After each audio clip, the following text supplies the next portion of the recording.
Okay.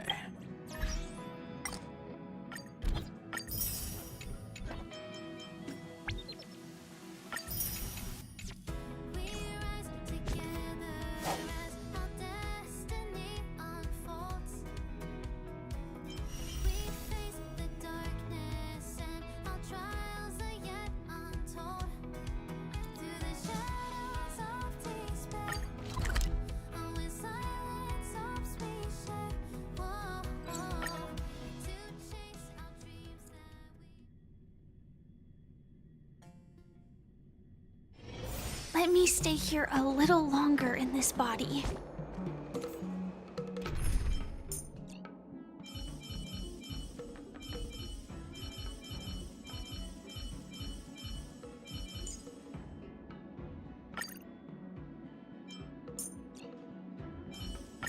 March, lead the counterattack. I believe in you.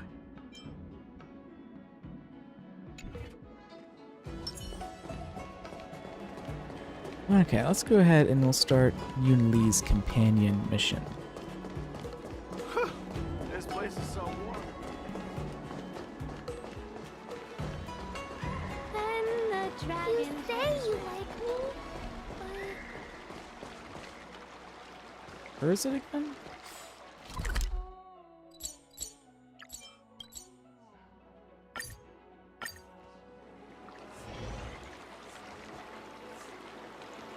Or do we have to finish this first?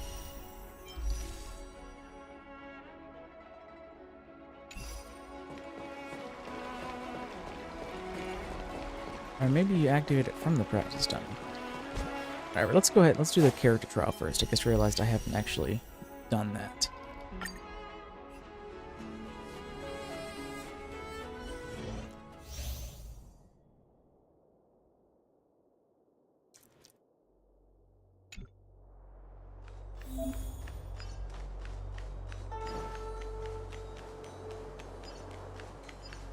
Intercepting sword technique. Exord.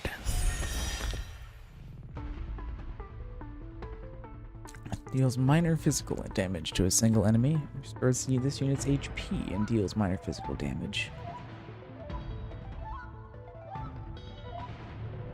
And adjacent targets. Attack during this period triggers powerful counter.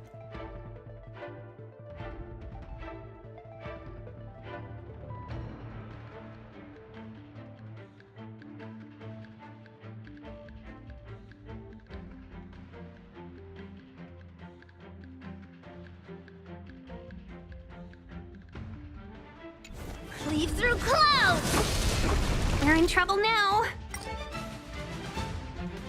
Basically, Lufu Clara.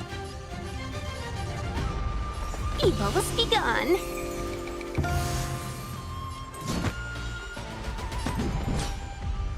Rock-shattering slash!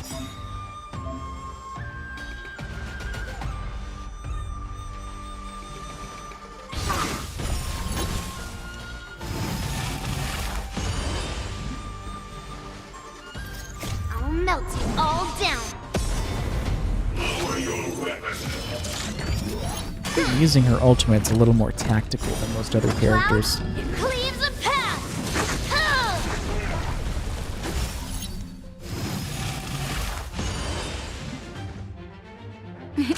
Time for a shot. You're in bad shape. All the best! 1,000 wonders to raise your spirits. Good omens! Fight as one!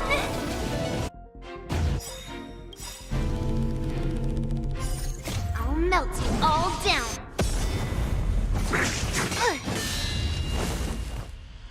To Earth! It descends with might! Eradicate! Masando. Pulverizing sword strike!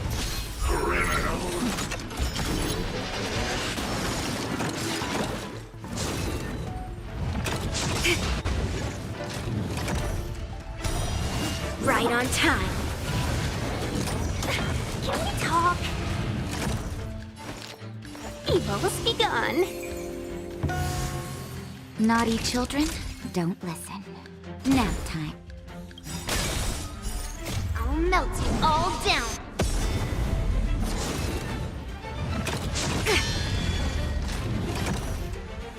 Through the clouds, it cleaves a path.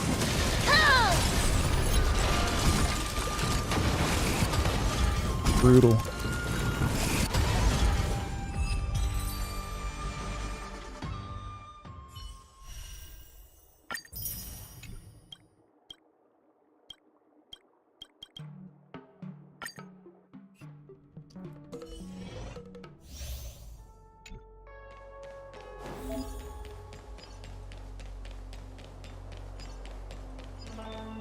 Pray.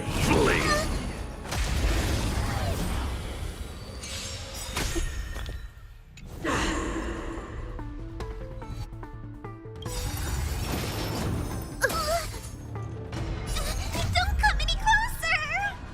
Move aside, amateurs. Fiends or devils, I'll crush them all. Their redemption.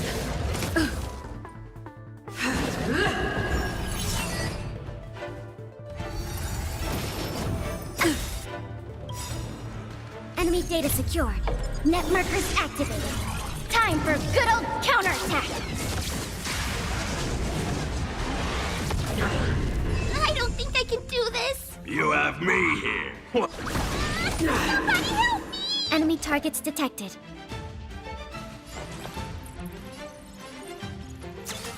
Oh, Let's make it quick.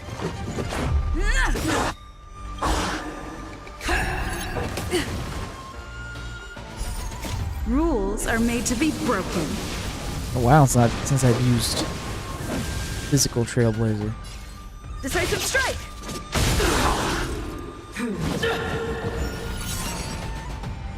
Retribution! Just a scratch. give me strength! Much better. For your sins.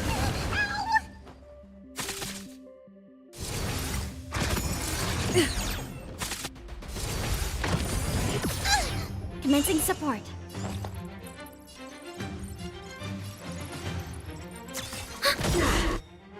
Enemy data secure. Net markers activated. Time for a good old counterattack. Let's go. Yeah!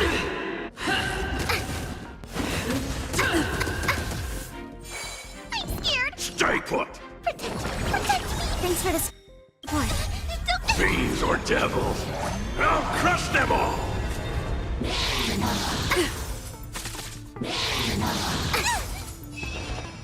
Ready for another? Enemy data secure. Net markers activated. Time for a good old counterattack. I'm gonna hold everyone back again. Rules are made to be broken. I've lost my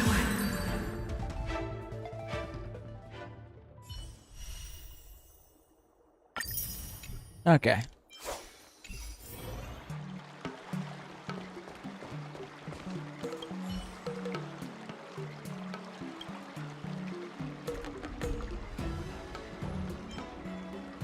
You seem to be very good with motivational phrases. Wait, am I talking to the practice dummy? The fuck?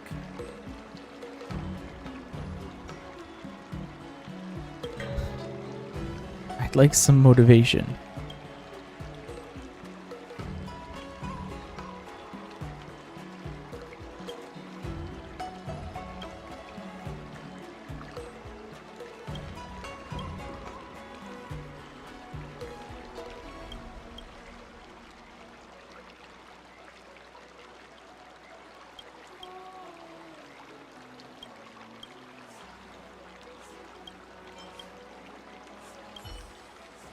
You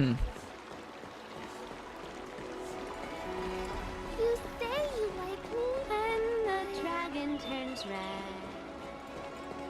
And So I the really am. green shall shed.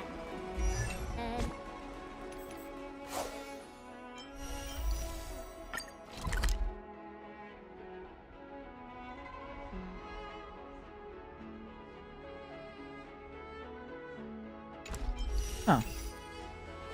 Not really sure how we activate her, quest. I guess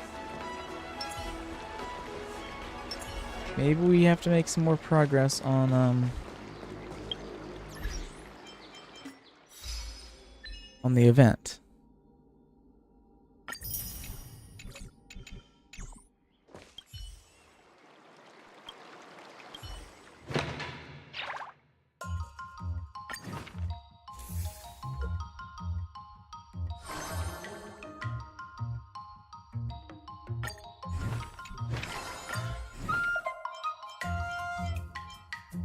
Another new move under my belt. I gotta find time to try it out.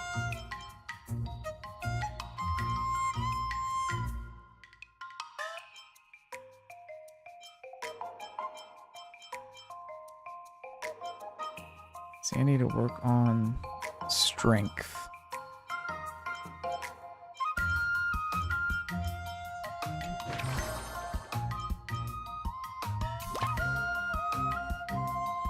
How much strength do I need?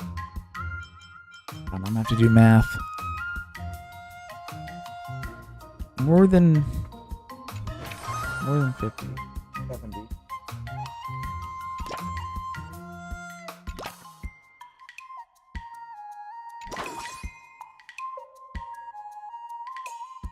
I'll fight 10.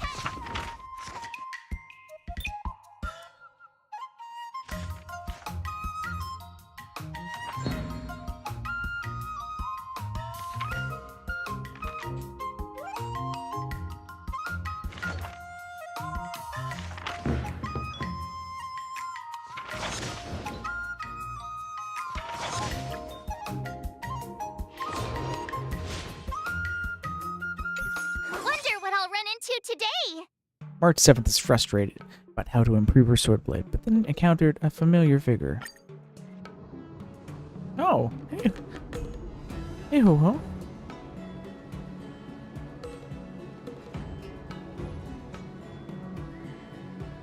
Say, hurry up and save the possessed March 7th.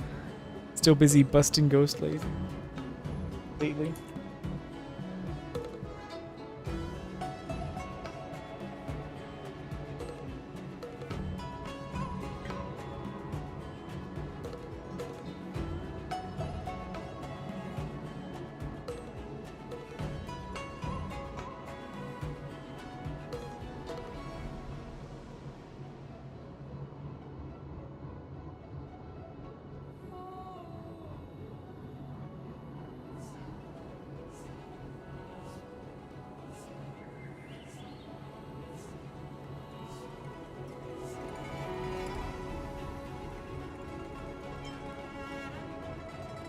As much as I like the Ghostbusters reference, we gotta tease March 7th, of course.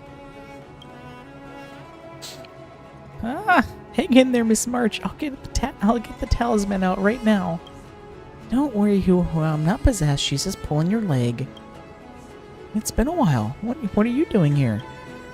I'm taking a break at Starskiff Haven. Just watching the Starskiff sail one by one. It's really relaxing. Being a Ten Lords Commission judge is pretty stressful too, I bet. Too? Have you run into something that's been weighing heavily on your mind, Miss March 7th? I've started picking up Zhenxiao swordplay. There's been some academic stress, and social stress. You elaborate on the matter of the upcoming duel between March 7th and that IPC busybody. I think I get the gist of it. It's not easy to try to master a school's swordplay in such a short time. No wonder Miss March 7th is stressed out. I know some evil wording swordplay, so if you need some help... You can't even hold your sword steady. Don't you think you're overestimating your skills? Sure, I can't hold it steady, but I'm better than you. You don't even have hands. Snap. Oh, the timid fry's got a sharp tongue. You were in the war dance ring and I possessed you. You'd have to try real hard to lose that brat from the seat of divine foresight. Master Yang Jing is really powerful. You aren't sure you aren't just blowing smoke, Mr. Tail?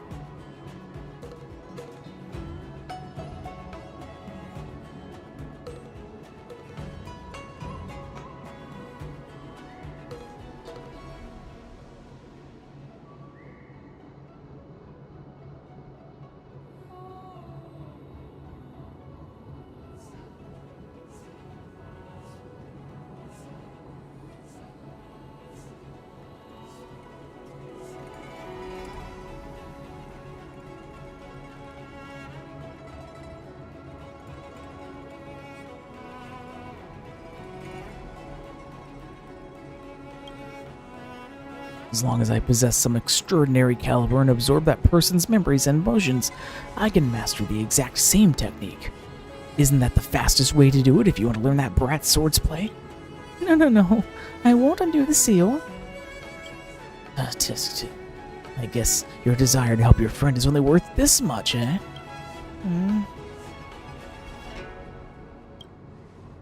Thank you both for looking out for me. I wonder what you think about this shortcut.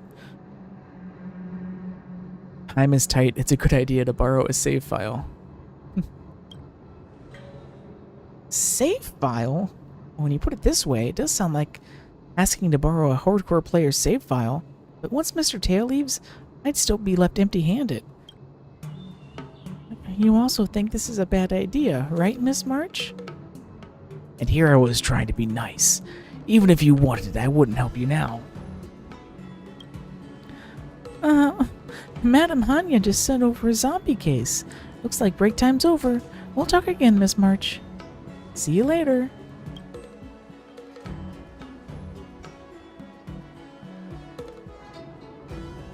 Okay, after giving it some thought, I think there's something to be gleaned from Mr. Tail's suggestion. When I see Ho-Ho again, I should ask for advice from both her and Mr. Tail.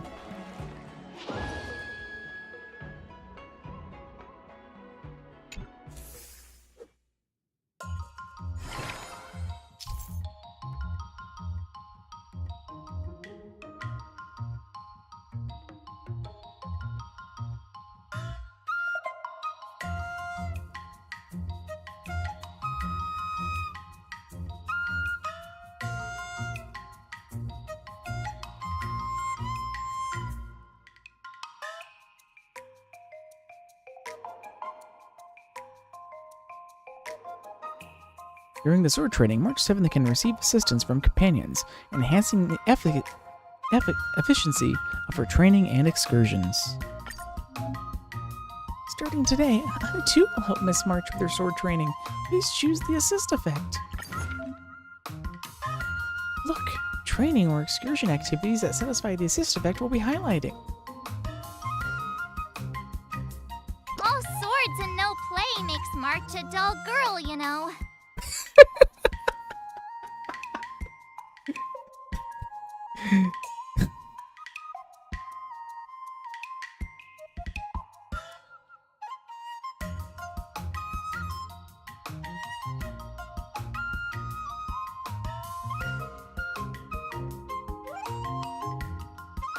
Fucking random ass Shining reference.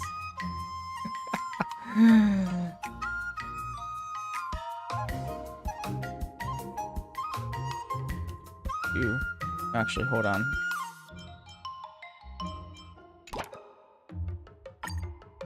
We need to do an excursion first. There we go. And then we'll do a tenacity training at the end.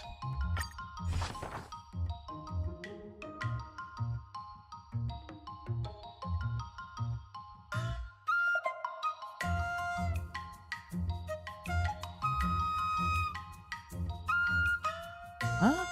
These two are using the same old jokes to trick the audience again. So the two of you heckled back and forth, who were forced to practice their crowd work and improvised quite... with the combined comedic talent of us two, we're more than stage ready. Wait, what was that? I missed what March said. Hold on, I need to rewind.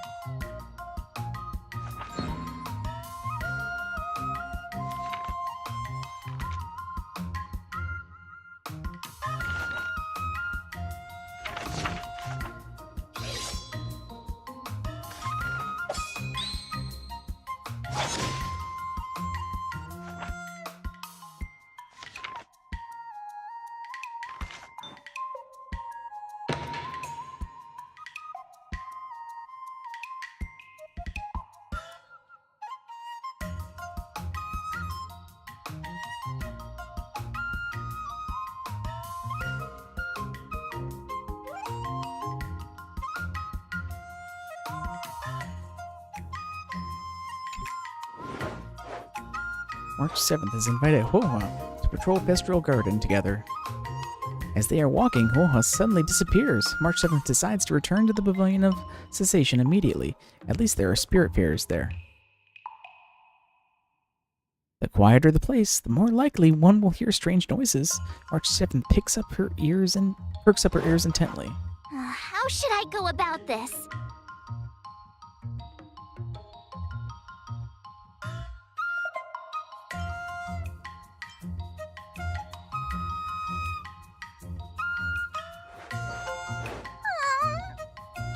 Don't be afraid. Oh no. Come on, come on, don't miss out. Okay, just look. Oh no.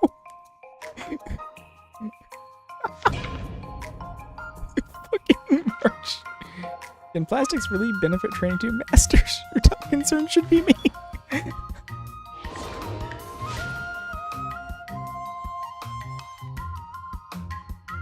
Oh my god.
These comic things are pretty fun.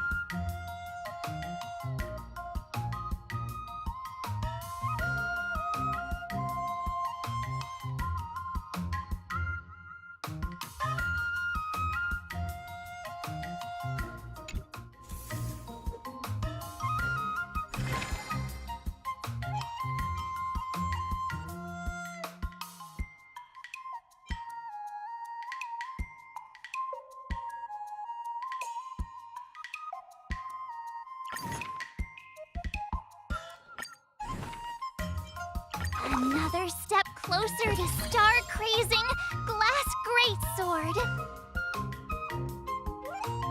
Okay, I need still more strength and tenacity.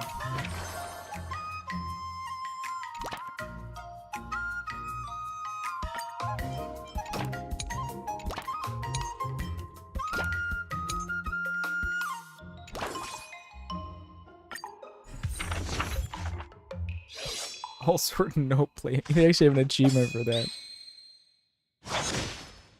makes March a doll girl.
Wonder what I'll run into today!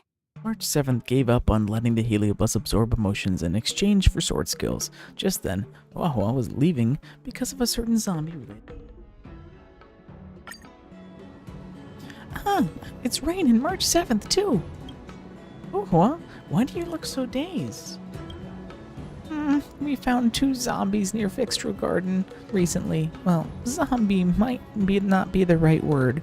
The victims had no heliobus traces on them, nor obvious external injuries, but they kept repeating the same strange behavior. How interesting. Please, Miss March 7th, please don't patronize me. I could only mean as a cyber zombie.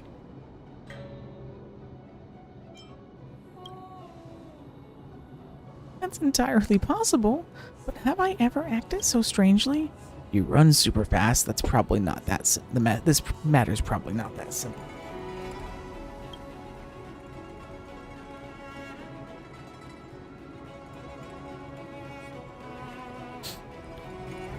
Just like when you and Rain formed the ghost hunting squad. Let's analyze this together. Next up, let's have resident expert Wahua introduce the case. Oh, okay. Something might click if we put our brains together.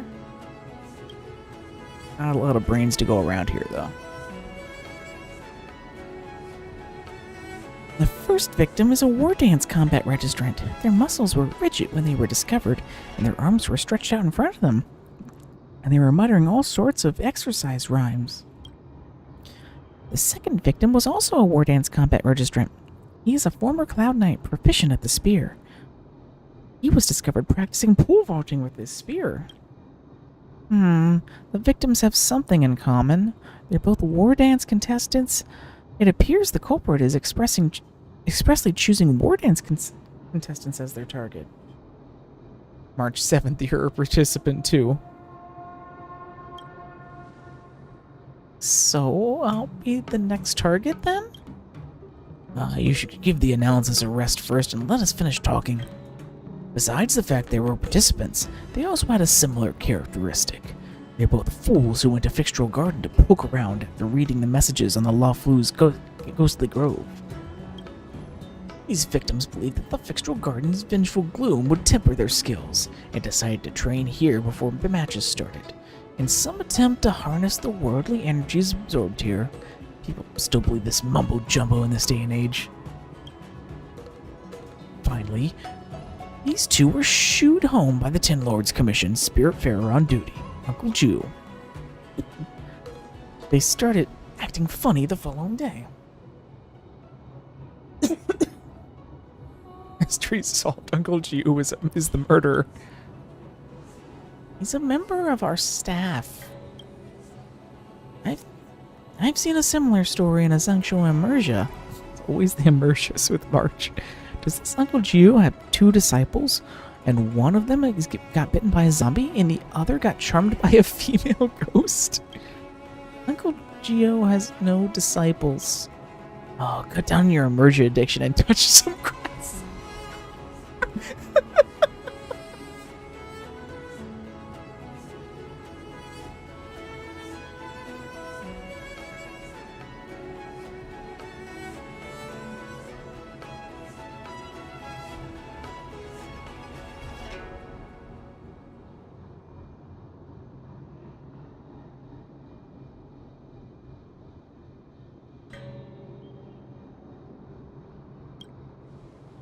But since you want to join the war dance, you must be careful. Don't forget to contact me if anything happens. Good luck, Hoo-Ha. Hope you catch the culprit and close the case soon. Goodbye. Hoo-Ha scuttles off in a hurry. If that heliobus targets war dance contenders on purpose, Rain, how about we try our luck at Fistral Garden when you got time? We might be able to help Hoo-Ha. Ooh, Midnight Paranormal Hunt is now available as an excursion.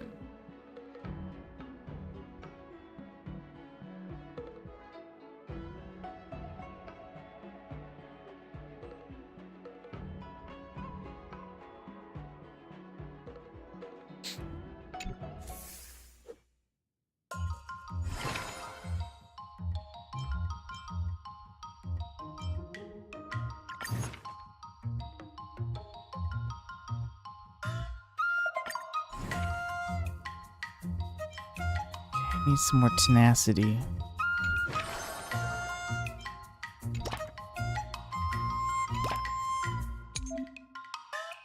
Yay! Starting from today, we can go on a Midnight Paranormal Hunt together in Fox Fixtral Garden.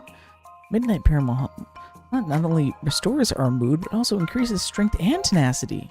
Ooh, that's convenient.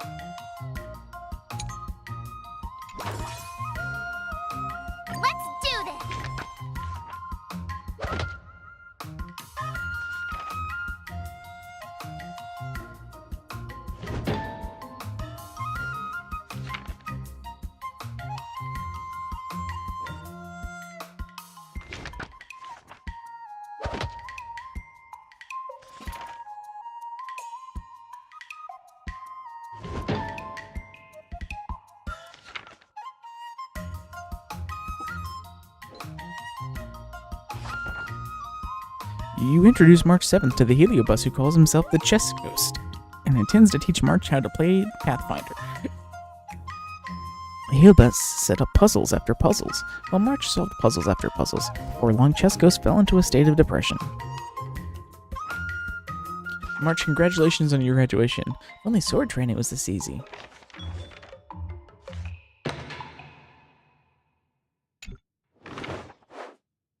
An ancient painting has suddenly appeared in Fixtral Garden's long corridor. Painting screens seem to be beckoning travelers into the painting. The observant Huoho reads the inscription. 10 years in the painting, 1 day out is 1 day out of it. That probably means the flow is differently inside than outside the painting. For 5 years of sword training in the painting, only half a day would go by outside of it. The person in the painting says, March 7th thinks about it. What do you recommend?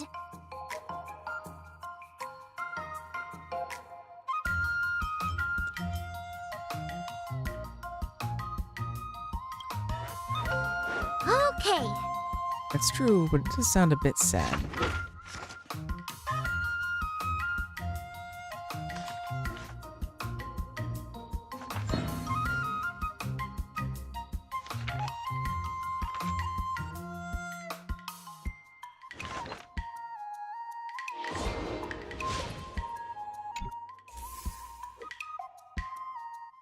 Okay, Time for your sword trial second time. test. I'll be your examiner this time, and I'll be testing your ability to defeat enemies with unconventional moves.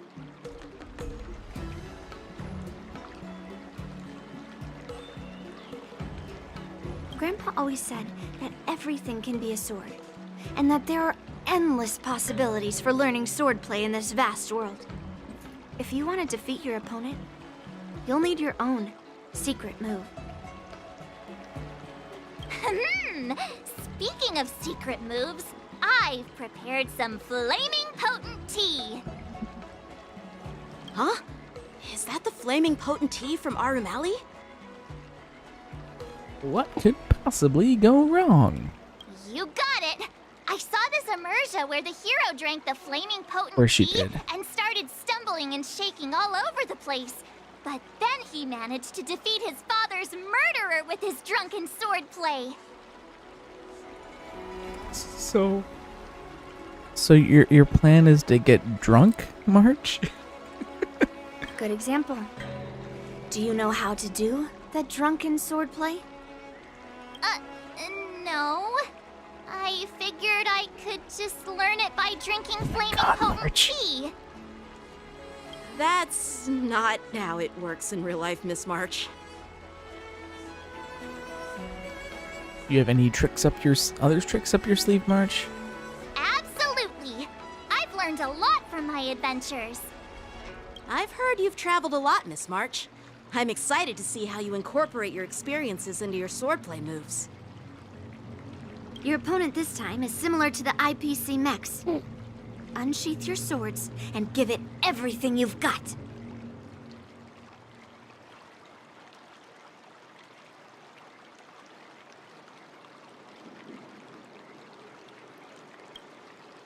According to the schedule, there's a test today, right? I'm ready. Did I really just learn that? I guess I am pretty awesome after all. Oh, I love you, March.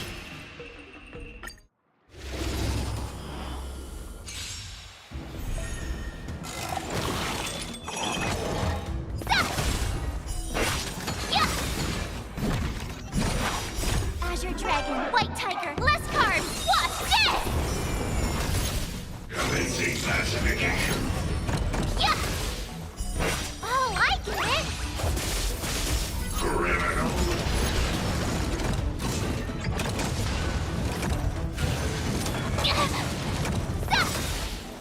Azure Dragon, White Tiger, less carbs, what's this?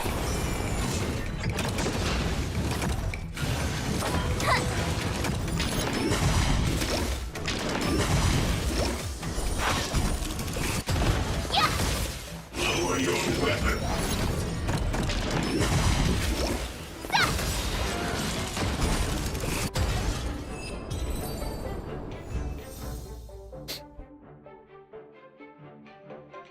Aw, that's a cute little Young Lee icon.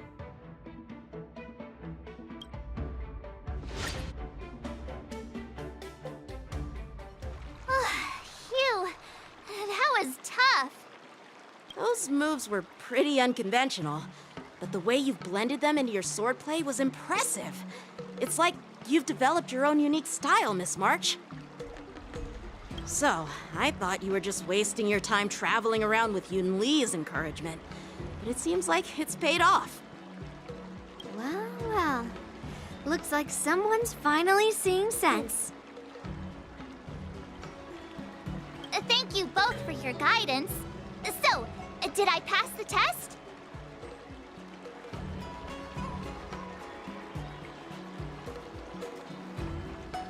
Without a doubt, you aced it.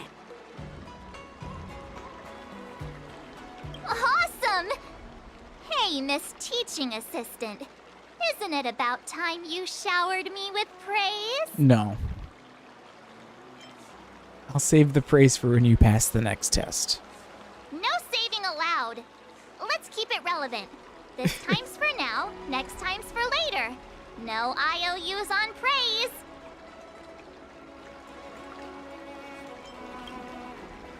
I won't be modest this time. My skills have improved by leaps and bounds. This time, March, when have you ever been modest? General Jing Yuan once told me that everyone has the potential to be my master. Not just Cloud Knight instructors, but also artists and outsiders. Actually, I was once convinced by Gwynaifin into swallowing a sword. That's definitely not something you learn from regular practice. So, what do you think your odds are, March? Maybe around 30 or 40%?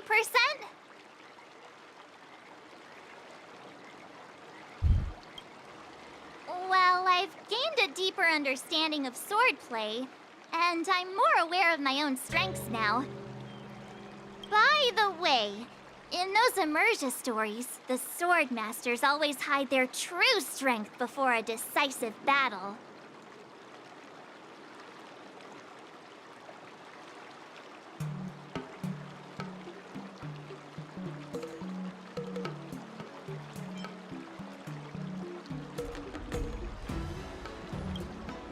Oh, you got me.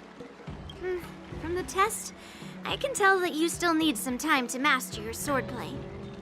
But you did pretty well. Milk tea is on me today. Yeah! Moments later, in a dark corner of the Lofu. The progress report on the Nameless Girl's sword training is complete. What should I do now, Specialist Scott? Scott.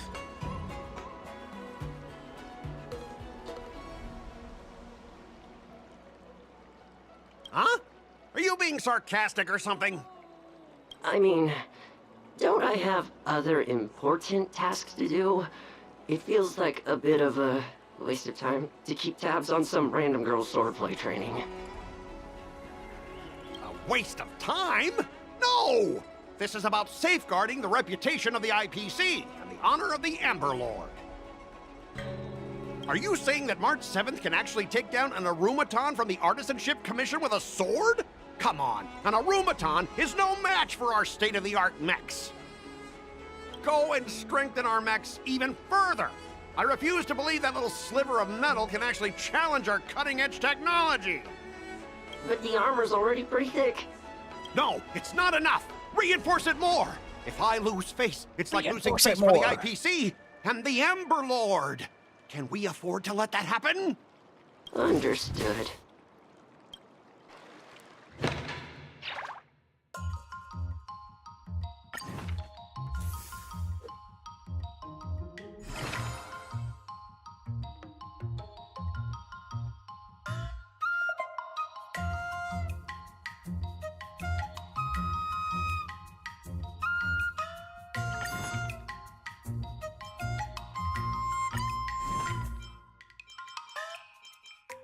Another step closer to star-crazing Glass Greatsword.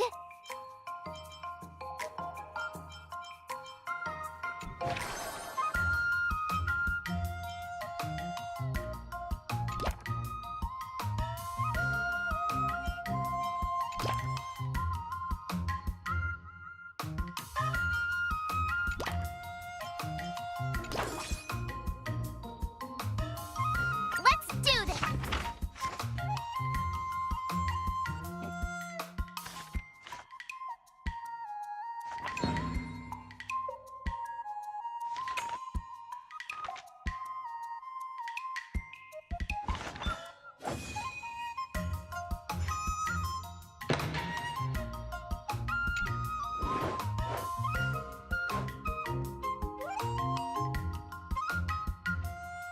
March 7th has been invited by several Spearfarers to play a spirit summoning game. In the eyes of the Tenlord Commission staff, spirit summoning is nothing more of a game of superstition that tests the tenacity of the physical. But after March 7th asks how she can improve her sword skills, the Spiritfarers slightly begin to nudge the planchette ever so slightly. March 7th decides to obtain the answer that she wants. How should I go about this?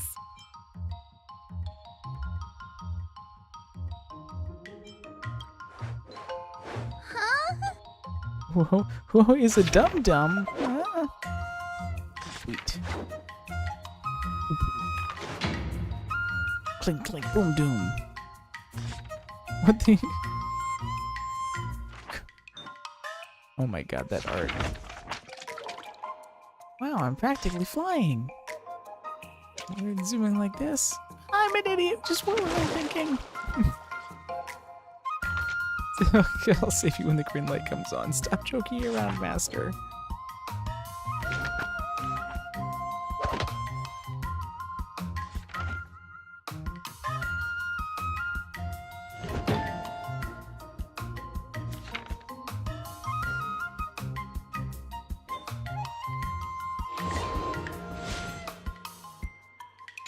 Wonder what I'll run into today.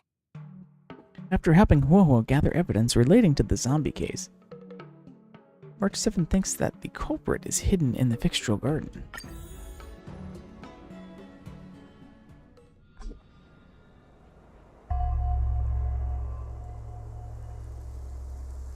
Heliobus is focused specifically on taxing Warfans contestants. Well, that's amazing. You've got a spiritual light gushing out of your crown. You have a physique of a martial. To have the physique of a martial prodigy at such a young age? You're a martial genius who only appears once a century. You should stop lavishing your praises on March 7th. She might actually believe you. What do you mean, huh? I'm a born martial genius. As long as you let me attach to you, your core meridians will be instantly activating, allowing you to attain a century's worth of effort in no time. Victory of the war dance will be a cakewalk. Trying to appeal to my competitive spirit? No can do. Stop cowering in the shadows and show yourself.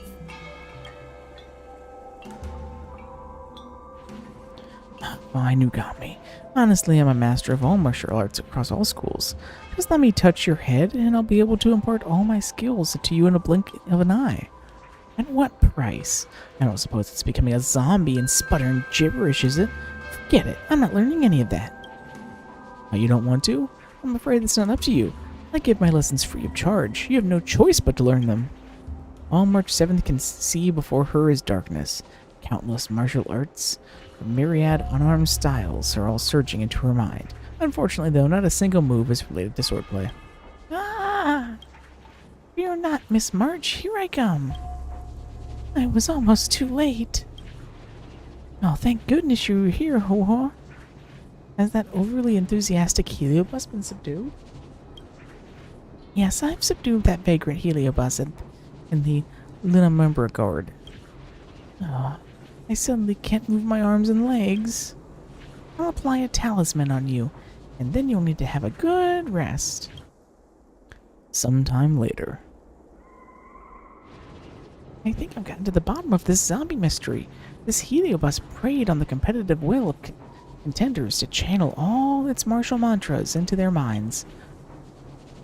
How to raise your arms and legs, how to move your body, infinite information surging into your mind nonstop. A pity we're not like Heliobi. Such a massive magnitude of information will only overload our minds and render us immobile. The body can't keep up with the mind. Well, it was just for a short time. I feel like I could see everything, hear everything. I couldn't do a single thing. So this is what it means when the body can't keep up with the mind. Now that you've recovered, I should be getting back to seal this Heliobus. We'll meet again. Goodbye, Huohuo.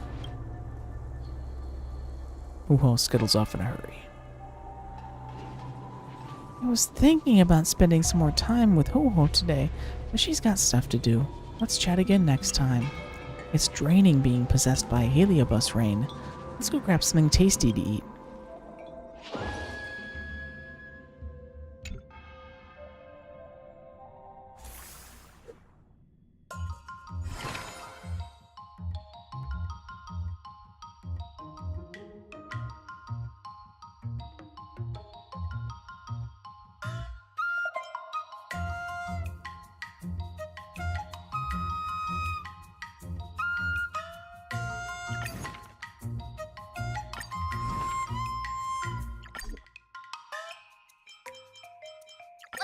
Did I really just learn that?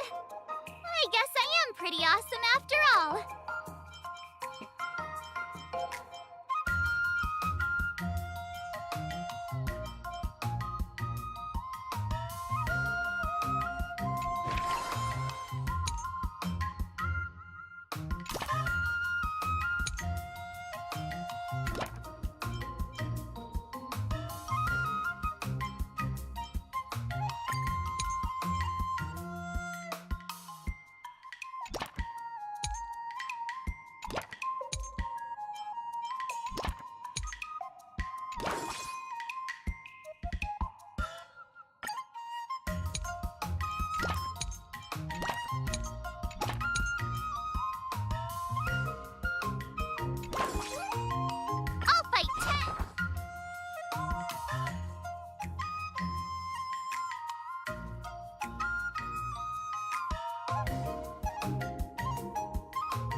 You actually listened to. Hey.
I learned so much today.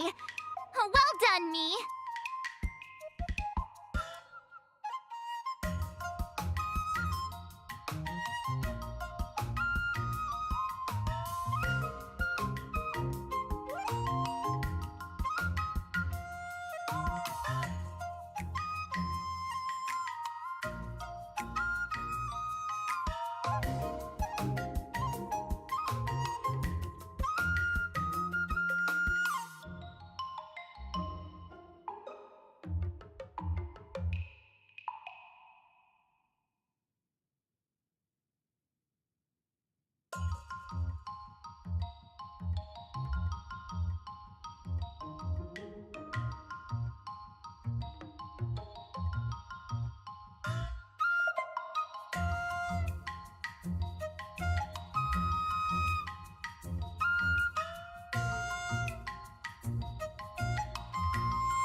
Another new move under my belt. I gotta find time to try it out.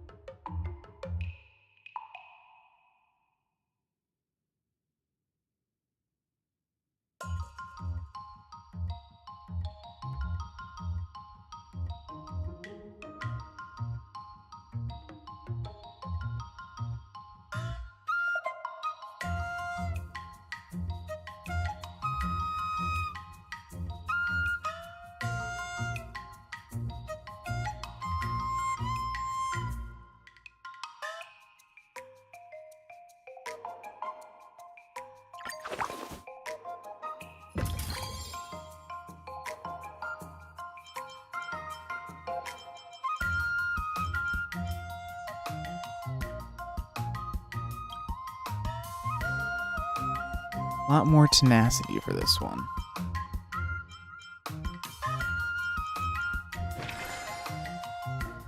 Let's work on getting that up.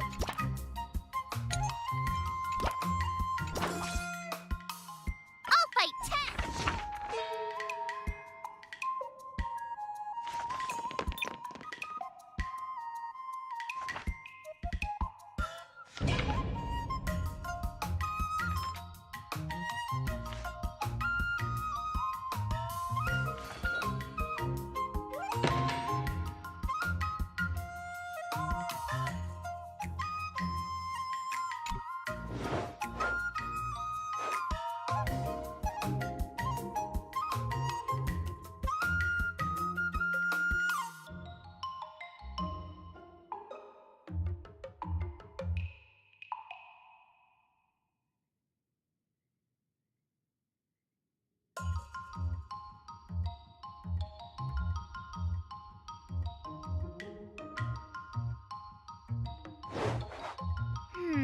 What do you recommend?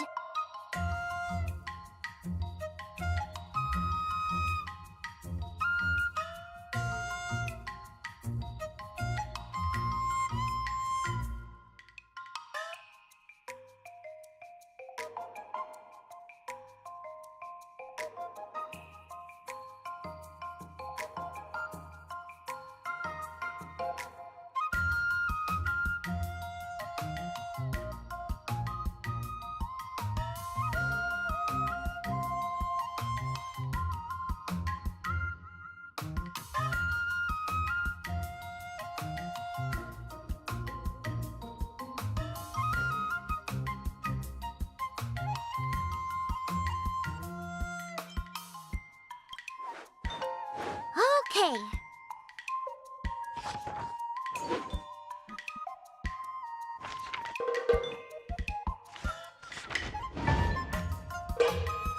That's enough training for today. I need time to...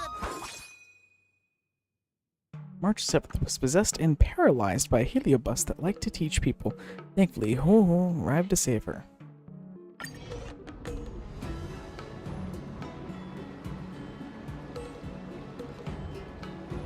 The Tin Lords Commission was sealed away the heliobus, who's eager to act as a tutor. It won't be harming anyone else anymore. The war dance participants who fell to its antics are slowly recovering their senses. All thanks to you and Rain, these mini heliobi wars have been quelled. Thanks to you too, Ho-Ho. No wonder you're a Tin Lords Commission judge. You had something you wished to say last time?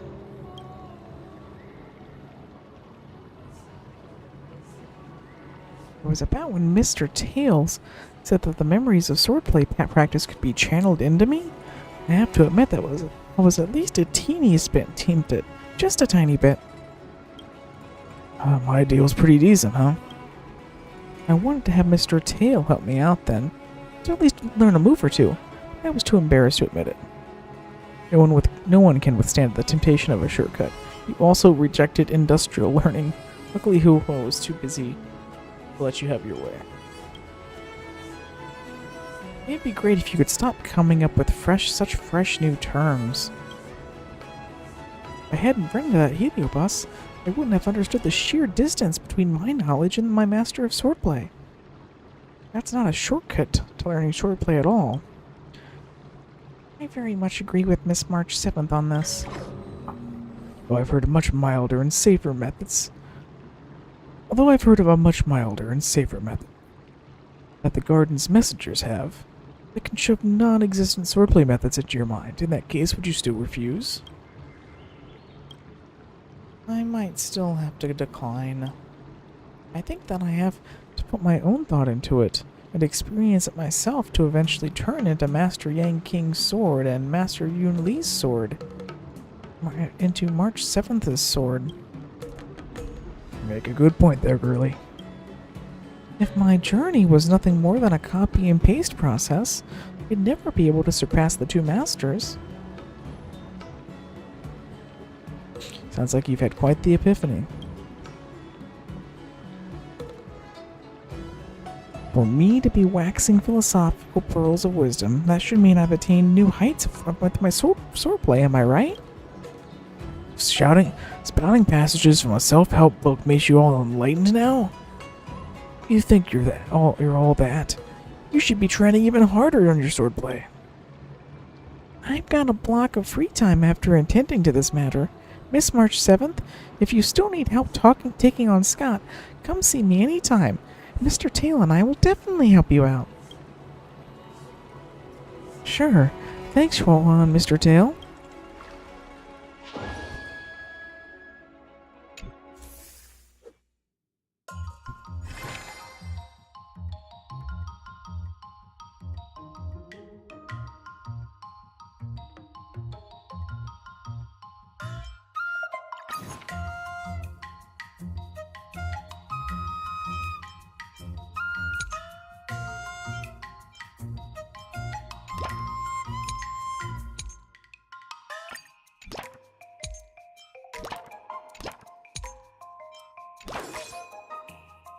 Let's do this!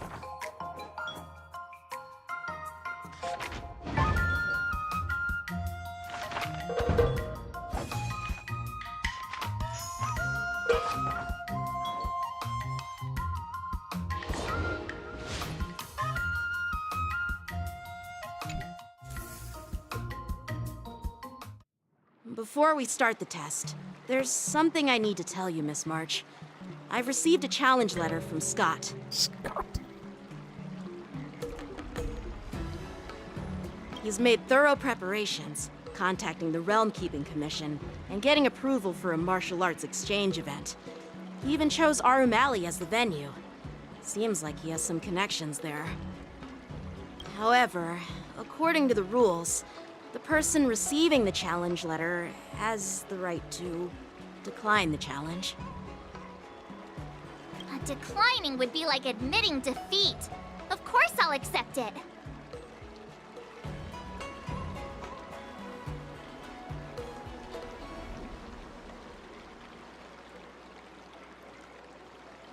But before that, you need to pass the final test, the graduation exam. I'm surprised too. Well, it's not really graduation. It's just that the opponent for this exam is your master, Yenqing. When General Jing Yuan was teaching me swordplay, he used to personally spar with me during crucial moments to assess my skills. After all, the master should be the one who is most aware of their students' strengths and weaknesses. But, Master Yenqing, facing you in a duel, do I really stand a chance? How will we ever find out if you don't even try? Are you only scared because I'm your opponent, Miss March? Unsheath your swords and get ready, Miss March. The duel starts now! The final test. I'm a little nervous. Oh, come on, March 7th. You got this! What could possibly go wrong? Another step closer to star-crazing Glass Greatsword.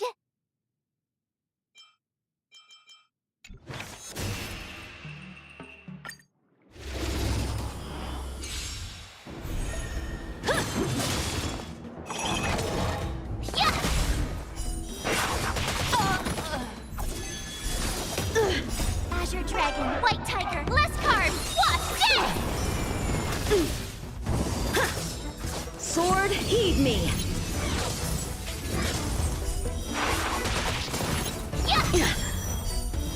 Awesome! Azure Dragon, White Tiger, less carbs, what's this? Punish evil.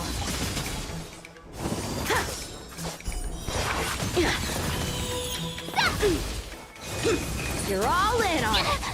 Out of moves. Azure Dragon, White Tiger, less carbs, what's this?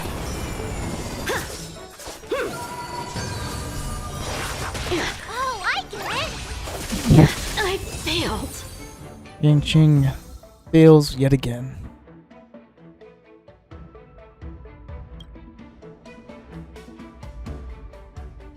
Not bad. You've made it this far, Miss March. You've passed the exam. Oh! The tests are all over, but the real trial is just about to begin. I get your point, but this isn't the time for deflections. Quickly, say something nice Every about fucking time she forces me. Congrats, you're officially a member of the Best Yanqing Club. Oh my god.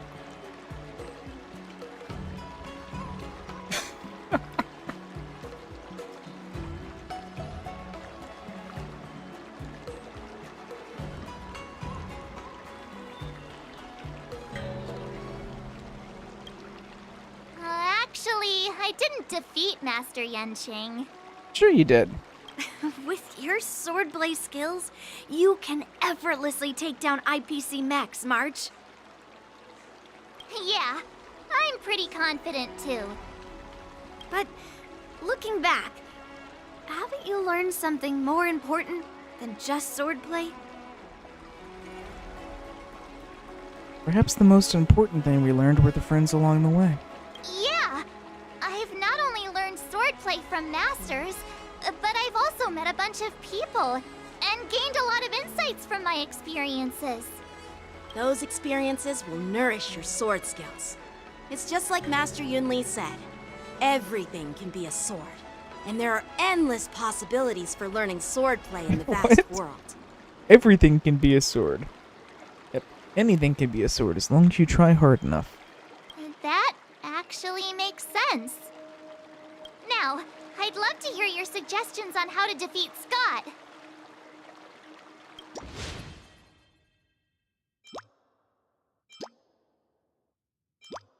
Wait, I can choose the story direction?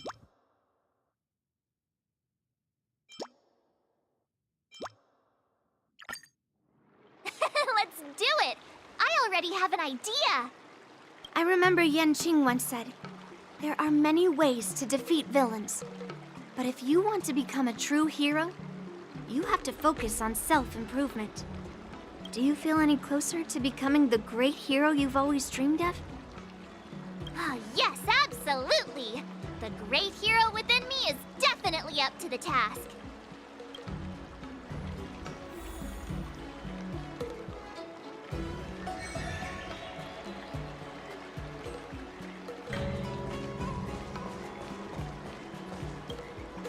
You two, we heard that Scott sent you a challenge, so we were wondering if there's anything we can do to help you defeat him. Yeah, Hua does have some lines in this. Thanks, Hua. You've already been a huge help by teaching me how to use the exercising tools. Even though I've only been learning swordplay for a short time, I'm confident I can take down the IPC mechs. Don't mention it. It's actually me who should be thanking you, March. But seriously, didn't she kick Scott's butt already? So why is she back again?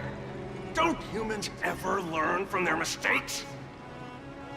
No, Mr. Tail. There's a saying, revenge is a dish best served cold.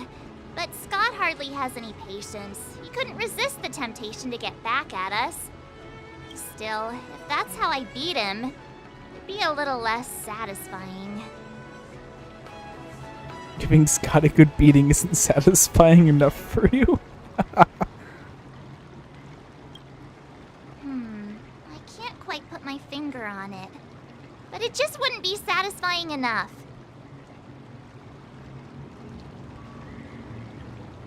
I get it.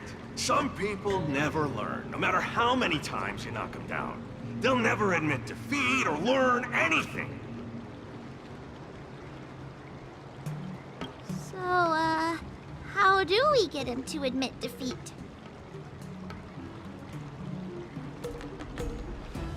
Listen, kid, I'm not trying to rag on you, but you're always playing into Scott's hands with your approach.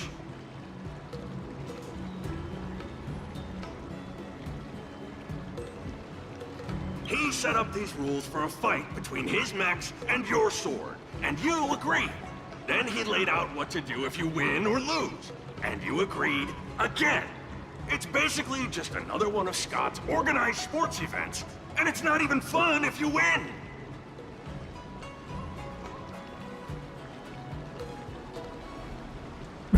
Rules are made to be broken. Hey, cut it out, kid.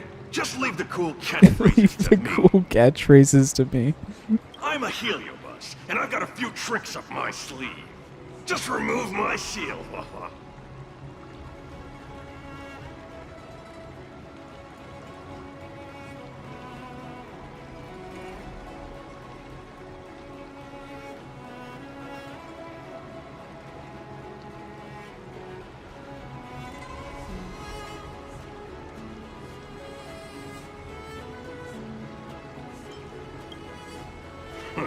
Just possessing him won't be enough. I'm gonna get inside his head. Oh, just wait and see. I'll make Scott change his mind and admit defeat wholeheartedly. What do you say?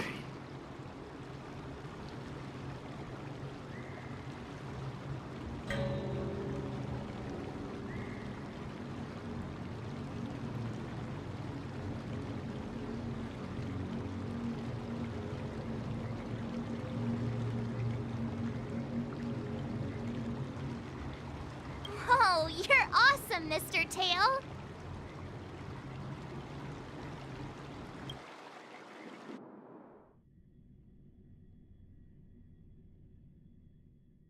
Following Mr. Tail's advice, well, pay me some preparations. Well, well, if it isn't our hero, March 7th. I'm not hiding or backing down. You challenged me, and I'm here to accept it. We're here to fight. What's wrong with you people? Sending me a threatening letter? Who are you trying to scare? A threatening letter? What are you even talking about? Oh, stop playing dumb. Didn't you slip this into my pocket? Mr. Scott, a great sinner of arrogance and insolence.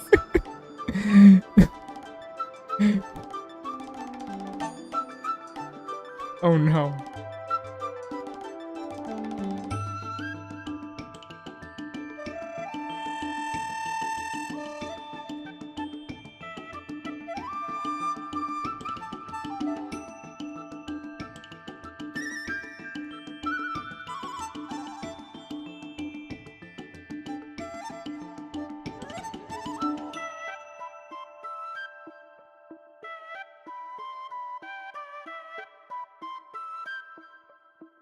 You have inflicted your twisted lust for power This is upon literally- that innocent shop owner and insulted the extraordinary artist. This is Ganjo literally a Swordplay. calling card.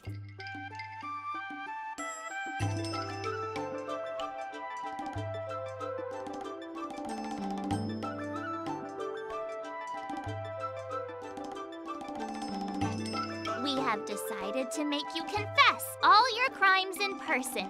The time for change is now. Your twisted desires will be stripped away by us.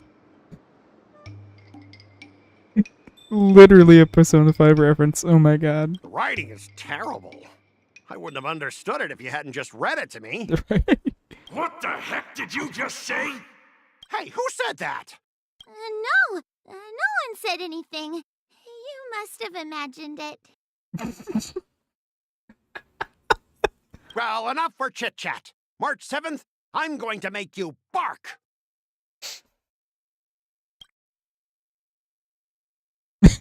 I didn't even see her draw her sword. Time seemed to freeze, and all I saw was a flash of green fire. In an instant, I remembered staring out at the sea as a child, glimpsing a faint green light through the thick fog, which turned out to be the home of that girl, Rakshmi. Seriously, who lights a green lantern in their house? Those guys must be nuts. Why am I suddenly remembering these things? Is my life flashing before my eyes? Am I dead?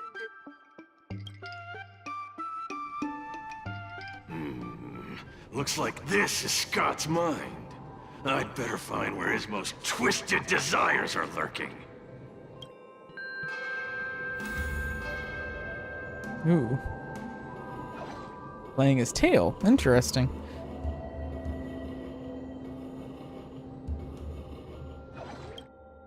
Scott, get your butt over here. Scott Sr. Oh my god. So he's Scott Jr.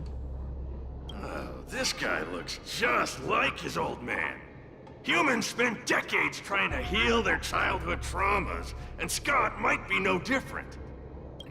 What's with all the yelling on the weekend, Dad? I was sleeping. Sleeping? Scott still... How many times do I have to tell you? Do credits sleep? Does the free market sleep? Does the invisible hand sleep?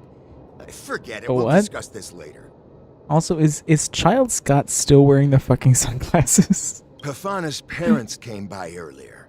They heard about Pafana breaking his leg while playing Skydart, and they found out that you carried him to the hospital. So they decided to visit the father of their son's best friend. So, Scott was kind-hearted as a kid. You idiot!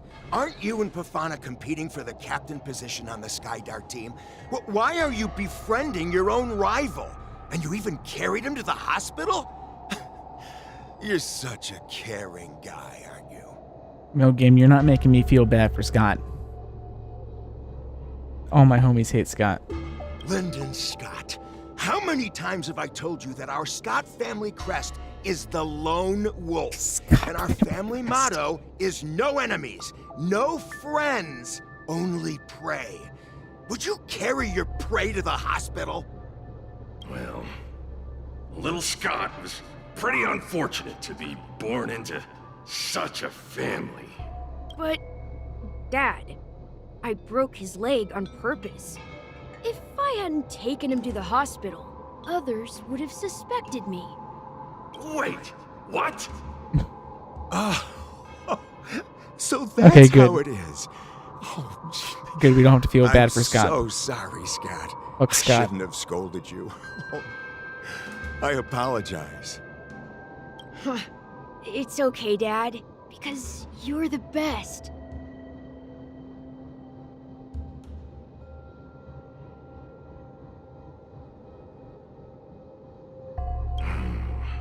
I guess the apple doesn't fall far from the tree.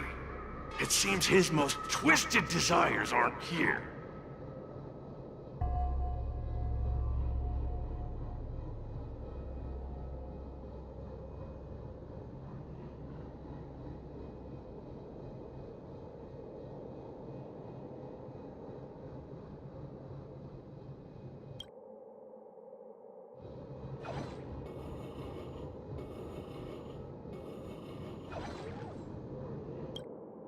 Scott Sr., you're suspected of accepting a huge bribe. Now come with us. Ah, the old guy got caught! I knew this day would eventually come. I only have one question, Captain. Who sold me out? An internal tip-off. We're not allowed to disclose any details. An internal tip-off. Most of those involved have neither the motive nor the evidence. Who could it be?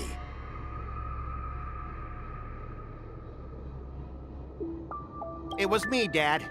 I turned you in. You? Scott? You're the one who turned me in?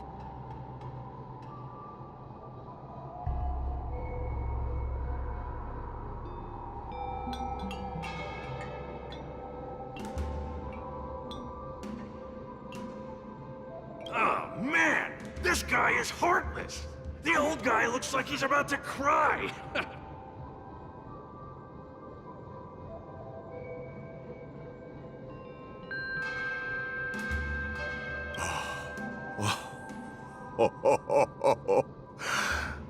I'm so proud of you.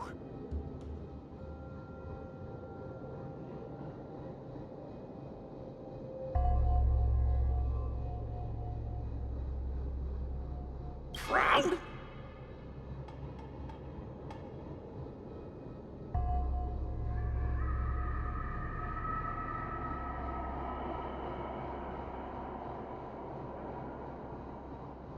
Dad. Use me as a stepping stone to reach greater heights. Lyndon Scott, you are the pride of the Scott family. A true lone wolf. And your dad is so proud of you. Dad is so proud of you for betraying him.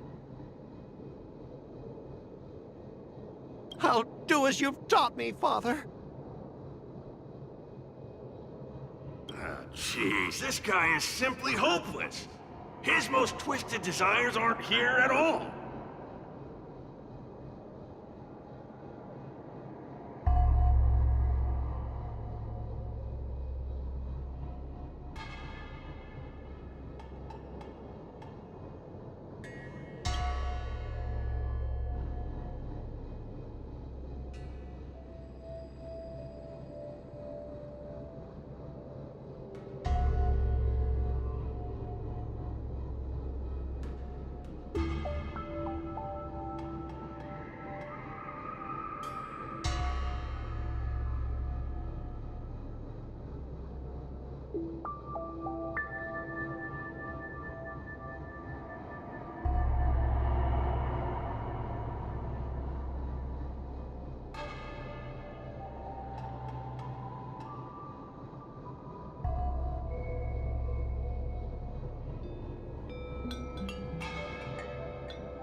Hey, Scott, my best buddy. I'm getting transferred to the Tartarian. Let's grab a drink after work. This guy actually has friends? Maybe I can find something here that'll make him change his ways. The Tartarian? That's the frontier fortification vessel, isn't it? You haven't slipped up at work lately, have you?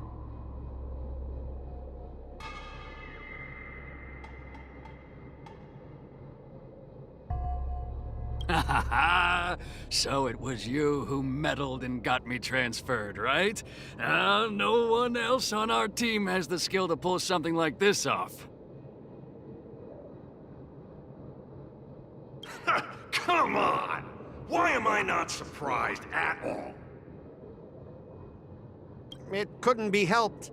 Your position was so desirable, I had to make a move. It's not just about the position, is it? There's also Rakshmi. No one will ever compete with you for her again. Rakshmi? Glimpsing a faint green light through the thick fog. Could it be that Rakshmi is the love of Scott's life?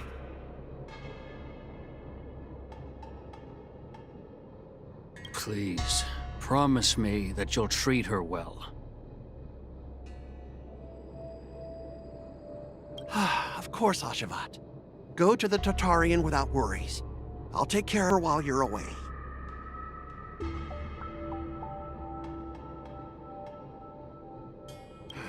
Seems like his most twisted desires are not here either.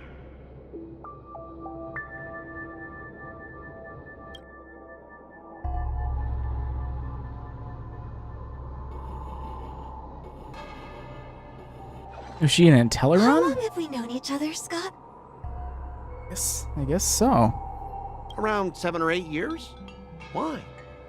We've been working together for so long, and I just realized our hometowns are so close to each other. Talk about a coincidence. Yeah, we never get a chance to talk about this stuff at the office. Oh, I didn't realize Scott was actually a scumbag with a pure heart.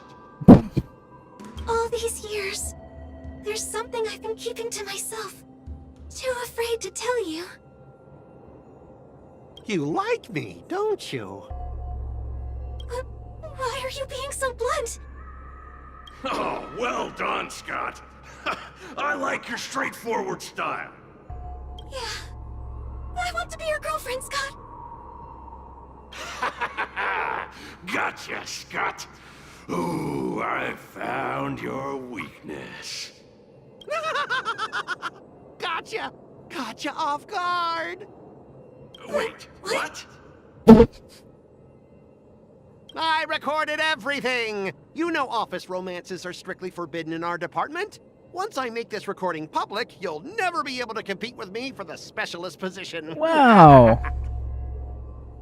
What an asshole. What the? Well, alright.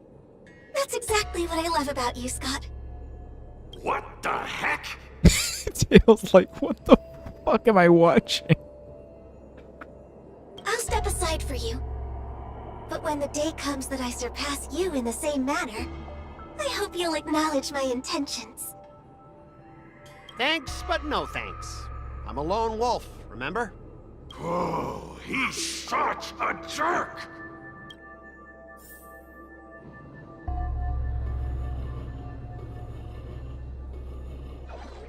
Is that a wolf? Wait. No, that must be Scott himself. The crown behind him must be his most twisted desire.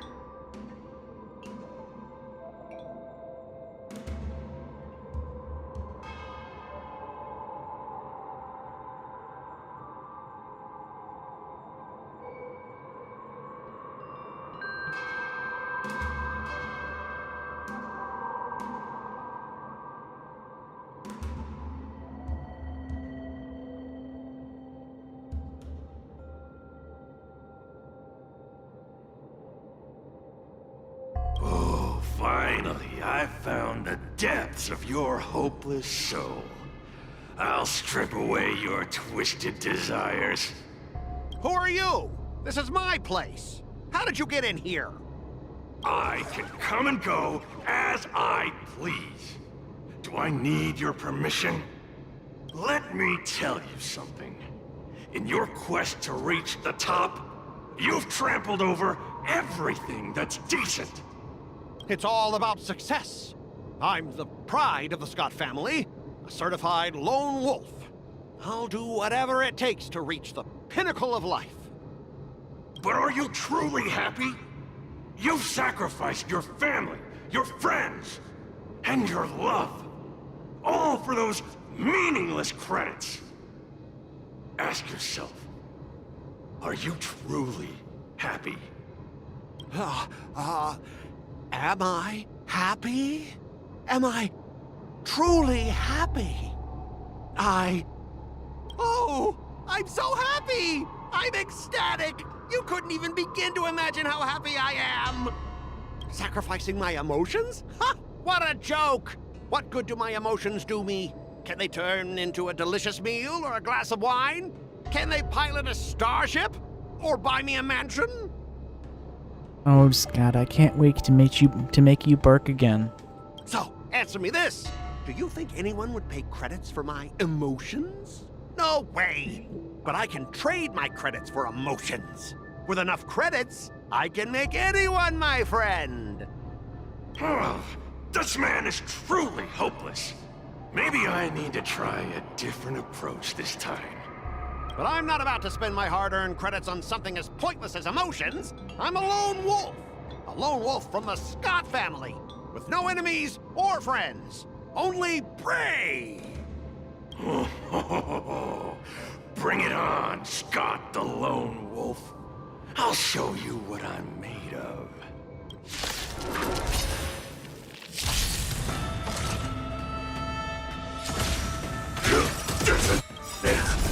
Until everything burns to ashes!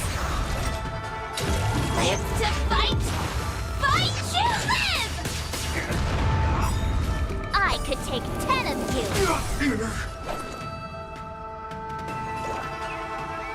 Pardon my manners! Did the rhythm get messed up? It's my turn. The Omniscia converge and awaken!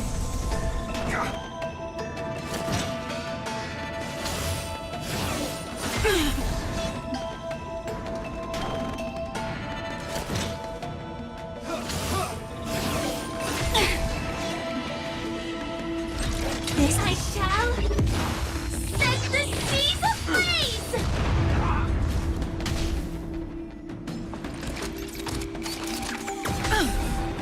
Take your positions. Dreams do come true.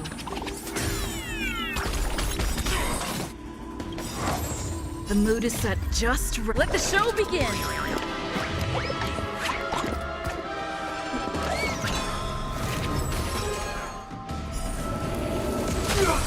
Everything came together.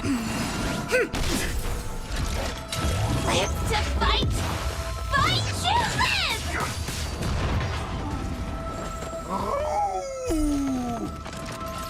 Firefly, type 4, in position. I shall set the seas ablaze! Live to fight! Fight to live!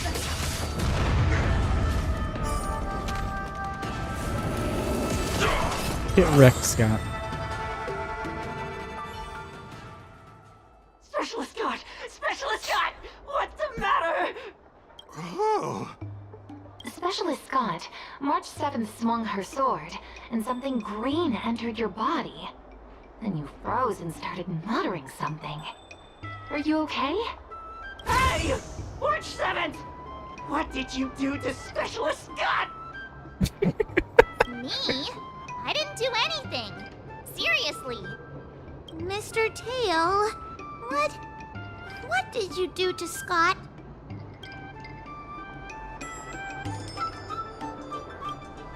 Come on, what are you thinking? I just stripped away his most twisted desire. Watch what's about to happen.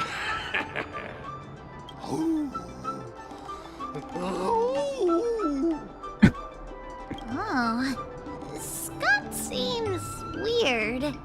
Did you really make him change his ways, Mr. Tail? Well, this is my first time doing something like this, so I'm not sure how things will turn out. You've managed to make a guy like him turn over a new leaf. You're amazing, Mr. Tail. I'm even more amazing than you think. Look, it's kicking in now. Oh no. Specialist Scott, what's wrong with you?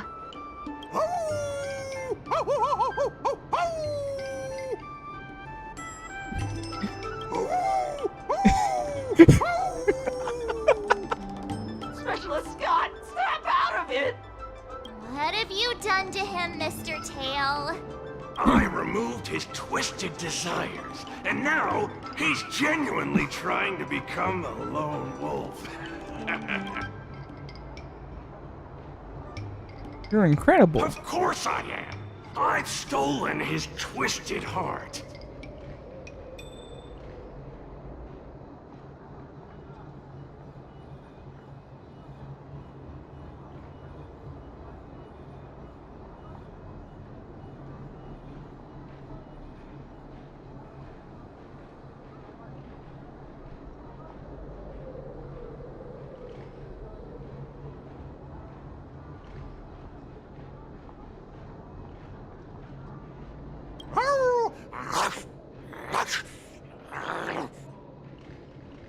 You know, I don't remember I don't remember the bad guys turning into wolves and barking and growling after we stole the hearts of Persona. But maybe I'm just misremembering things.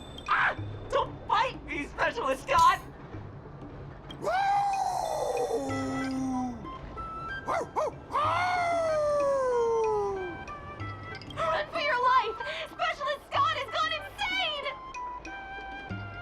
being done. Several IPC workers take off immediately, and Scott pursues them at all force. Aw, I thought Mr. Tail would possess me and teach me some super cool Heliobus swordplay. Nah, I told you, I'm not really one for violence. The brief interlude has concluded, yet March 7th's pursuit of the art of swordplay shall continue.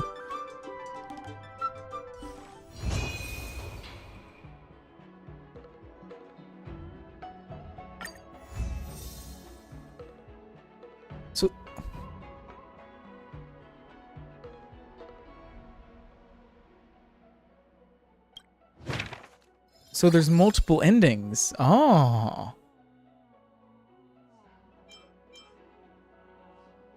Wait, is that one Silverwolf? That looks like Silverwolf.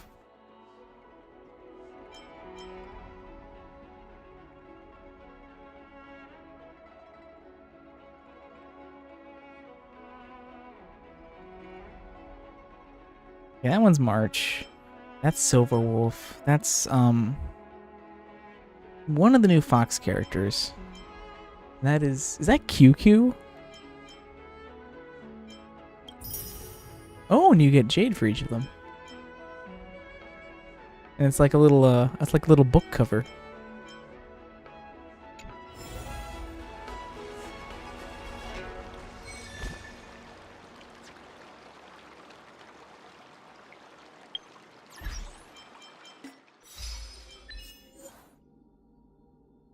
All sword and no play makes March a dull girl.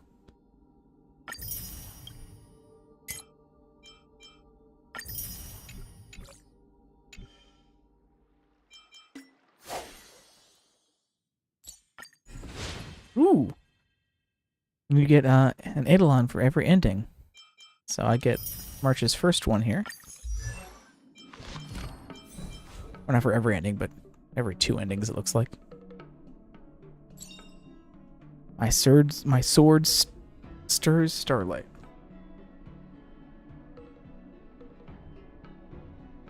Finally! Some recognition for training my butt off!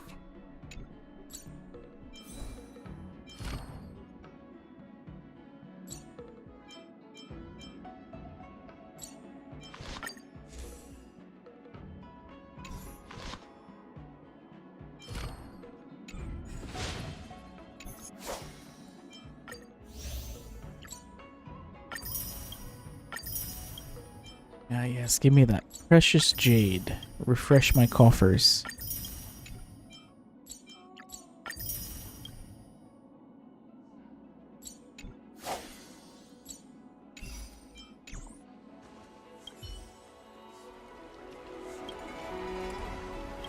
Start with the good stuff.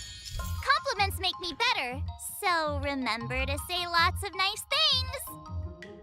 March 7th can complete the story through various sword art escapades. Differing Sanshao escapades, companion assists, sword art antidotes, and even different ways to ultimately finish the story. Each time the story is completed through a sword art escapade, March 7th will gain trialed insight, which will enhance her stats when she starts a new round of training. After completing the story, the final reward for that specific escapade will be unlocked, allowing you to quickly explore different story endings. Yep, I was right, that was QQ. Oh no. Alright, if different people want to practice swordplay with you, different stories will unfold, right?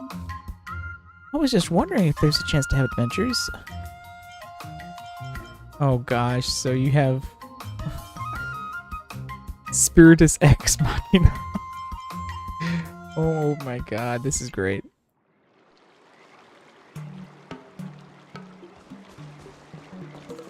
How do I start?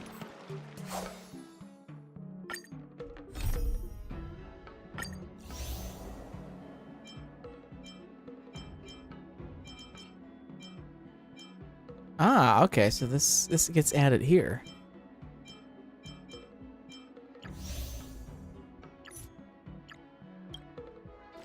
Okay, yes, that's where I am.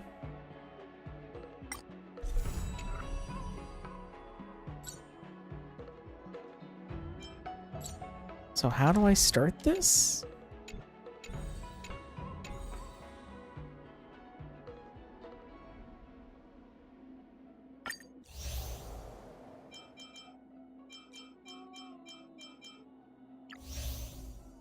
Yes, it's available.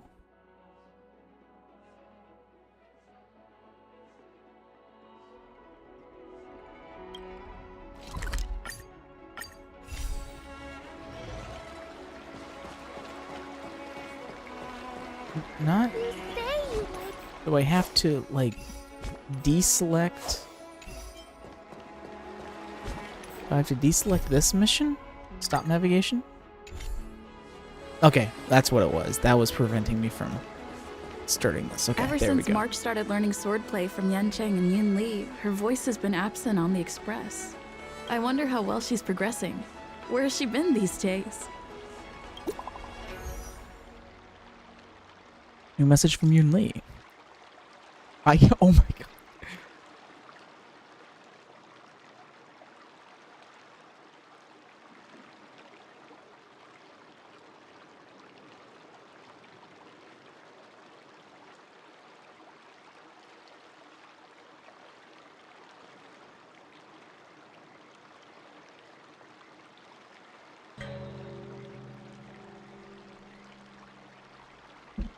Have you seen March 7th? She didn't turn up her practice. Who's March 7th? We never had anyone named March 7th here. Helping her skip class, eh? Your friendship must be pretty solid. How about... Oh god. Text in this moves so fucking fast. It's one good thing about ZZZ is that they slowed it down. Helping her skip classes, eh? Your friendship must be pretty solid. How about you take a spot for her spot for this training session? That emoticon. Oh, thanks. I haven't seen her. If I can find March 7th, then I can only seek out her legal guardian, which is you. I'm not her legal guardian. First off, I'm definitely not March's legal guardian. You can go look for Mr. Yang or Miss Himiko. If they're not there, you can find Den Hong. Too many names. Can't remember. Was ordered to instruct her in the ways of the sword. She can skip this class, but I can't skip my duty. We need to talk about your child's behavior. How about this? You come find me.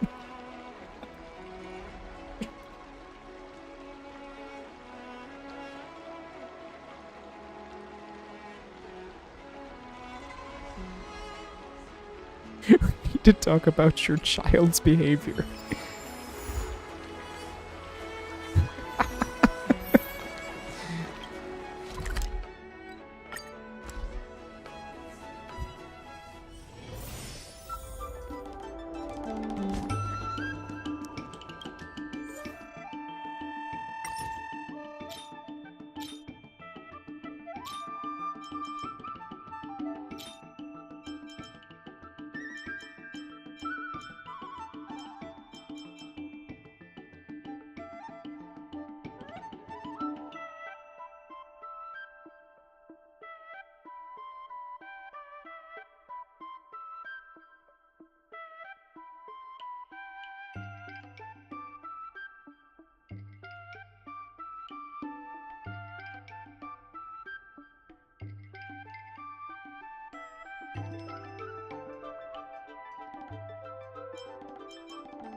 There she is.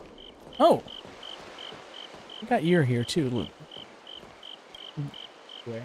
There you are. I was looking around before you got here. I already looked everywhere, but March 7th is nowhere to be found. So no need to keep looking for March 7th. Nope. Let's just assume she successfully skipped class. Actually, she's been quite diligent in her swordplay practice and hasn't taken many breaks lately. I think she deserves a day off. Besides, I used to skip classes even more than her back when I was still learning. If I was in the mood, I could train for 3 days straight. But if I wasn't in the mood, none of my seniors could find me. So, I can understand where she's coming from. So then, can I go back? No need. I asked you to come, so I won't send you away empty-handed. Since you're here, let me treat you to some tasty food. I'm more interested in you today. Me? Interested in what? Let's walk and talk. Let's walk and talk. Immediately takes off running. Tasty food in Arum Alley. Let's go there. Dumplings and steamed buns. The buns are... A table for two, please.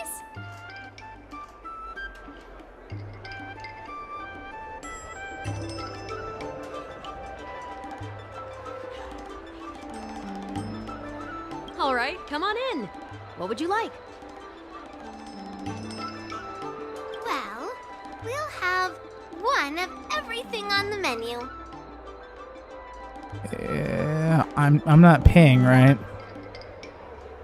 The entire menu? Do you think it'll be enough? She's worried we won't be able to finish it all. Oh, don't worry. There are two of us. Yoon Lee looks at you confidently. Well, then I'll start making a few dishes, and if you need more, just let me know.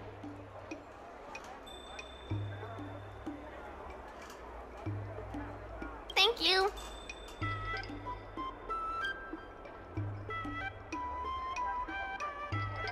Are you sure we don't need to look for March? No, I've thought about it. She deserves a day off. Do you usually eat a lot? Yeah. I mean, not too much, actually. Grandpa said to never be stingy when it comes to making friends. So, how big is your appetite? My stomach is a bottomless pit. Then eat to your heart's content. Did you say you're interested in me? Well, to be more precise, I'm interested in your sword. Of course. Yanqing mentioned you before. He said that you're not to be underestimated, and that your weapon has a unique shape. Yeah, it's shaped like a baseball bat. Oh no, you mean my other weapon. So, I've always been curious about your sword. How the weight is distributed, what material it's made of, whether it contains any special ingenia, and what kind of sword techniques you use. I like swords. It's not a sword, it's a baseball bat.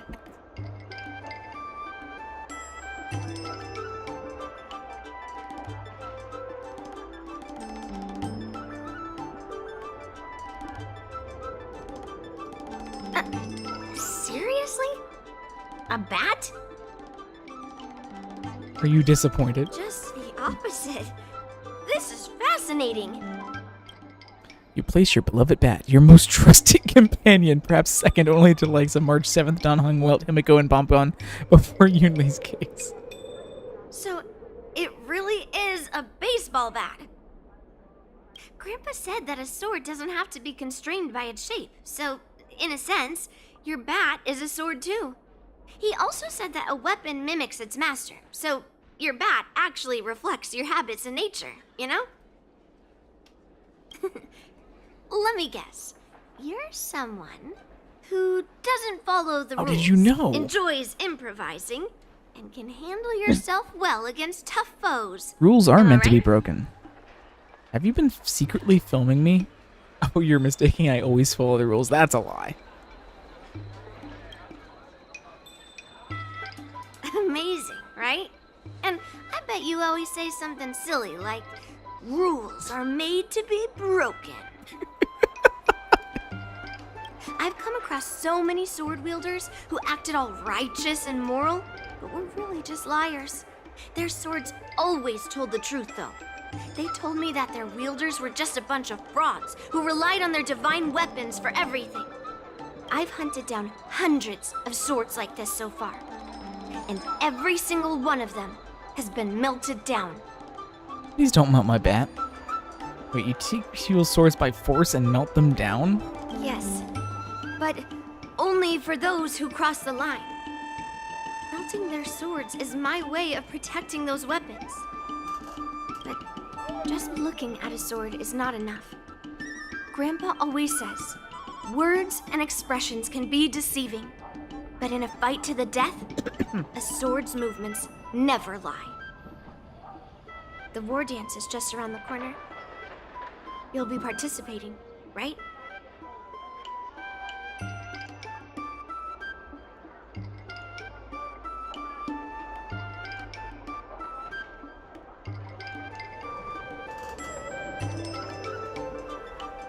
Miss Yoon Lee, for talented sword masters like you, the war dance is a perfect opportunity to show off your skills and make a name for yourself. But for people like her who have already made significant contributions to the Xianzhou, they maybe don't need to prove themselves on the war dance stage.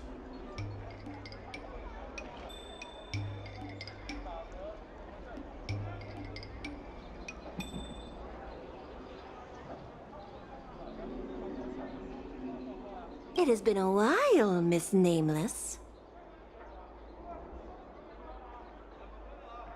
And you are? And you are. I suppose busy people have short memories. Please let me introduce myself. I just don't have a brain. I'm Shi Kui, one of the secretaries serving the Helm Master Yukong. I apologize for interrupting your conversation. I happened to hear you discussing the war dance. And since this person is an old acquaintance, I thought I'd come and say hello. Are you hosting any guests, Miss Zaikui? Yes, with the war dance approaching, many guests from afar are pouring in. Mr. Pavo here is one of them. He's from the distant planet Kalevala. Mr. Pavo's planet recently joined the Pan-Cosmic Trade System. He brought his delegation here this time, not only for business, but also to return something that belongs to the Xianzhou.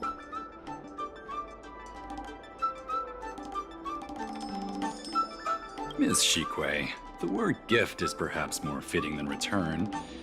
While it did once belong to the Xianzhou, we faced many tribulations to be able to deliver it here, so it should be considered a gift.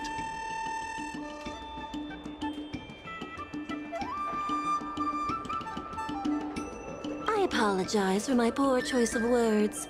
Mr. Pavo's delegation brought a legendary Xianzhou sword that had been lost for centuries.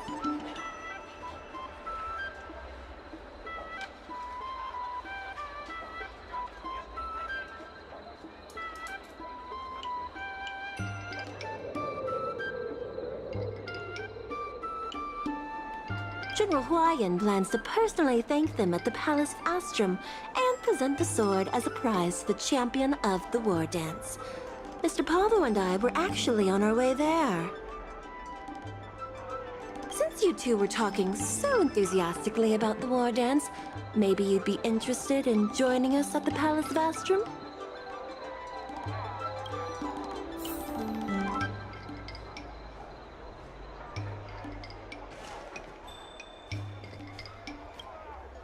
Nice to meet you both.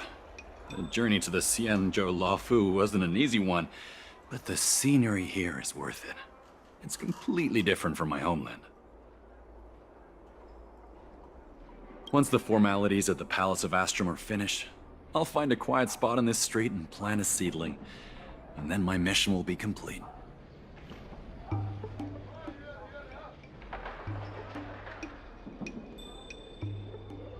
The Sword of Heroes will finally be returned to its rightful owners. I couldn't be happier.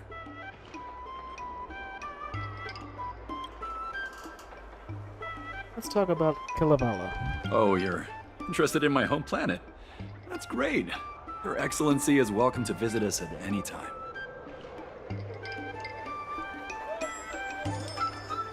Even though the trade route just opened, it still might take around 200 system hours to get there from Pier Point.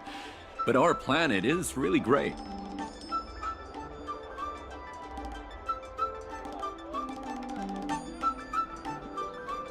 Yeah, sure, it's a bit cold and the food is a bit repetitive and our houses aren't as fancy as those on Pier Point, but that doesn't matter. We've discovered massive supernium deposits, and we're on the path to prosperity.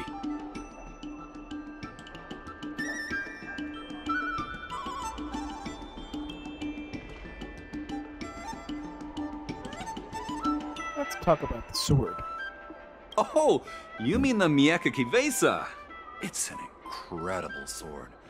That weapon helped the legendary heroes of my homeland slay demons, and is highly revered. It also has the power to choose monarchs. All the ancient kings of Kalevala received a sign from the sword, showing they were worthy to rule the land. Strange women handing out swords to random people is no way to start a country. Run a country. According to tradition, each monarch would plunge the sword into a stone, and only a hero recognized by the sword could pull it out and ascend to the throne next.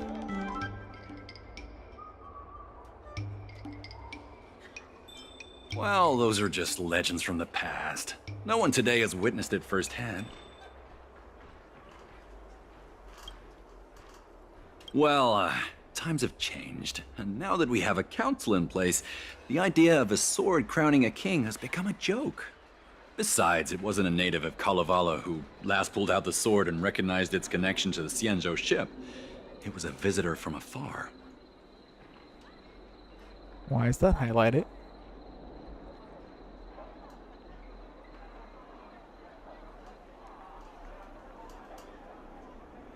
While the sword holds great historical significance for Kalevala, it doesn't truly belong to our world. The old-timers on Council had a heated debate about whether to return the sword. They eventually unanimously agreed to let the Mieka Kivesa return to where it truly belongs.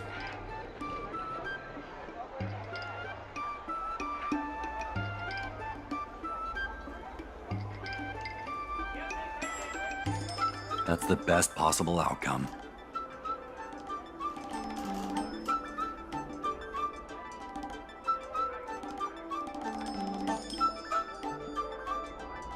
Wonderful. It's an honor to have so many people witness the sword's homecoming.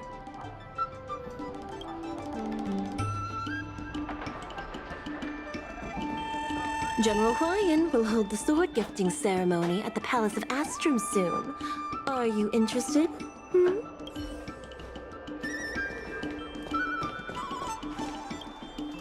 Let's head to the Palace of Astrum together.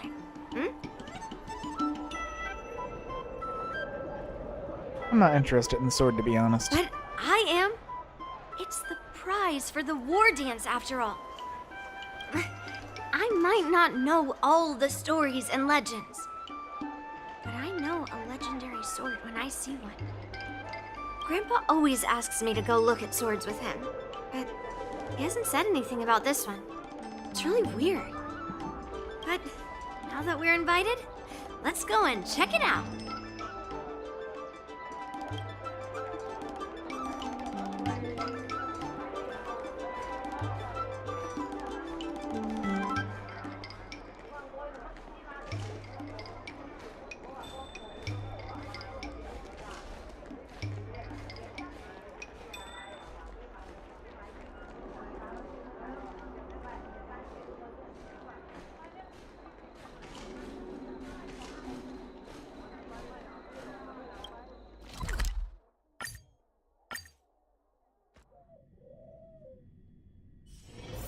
Wanna go take some pictures?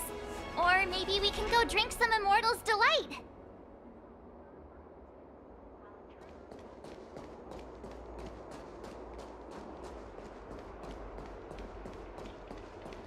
There you are. Come on, let's go to the ceremony together.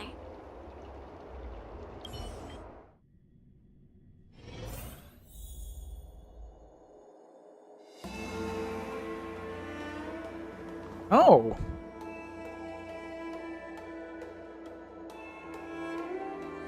Argenti is here as well.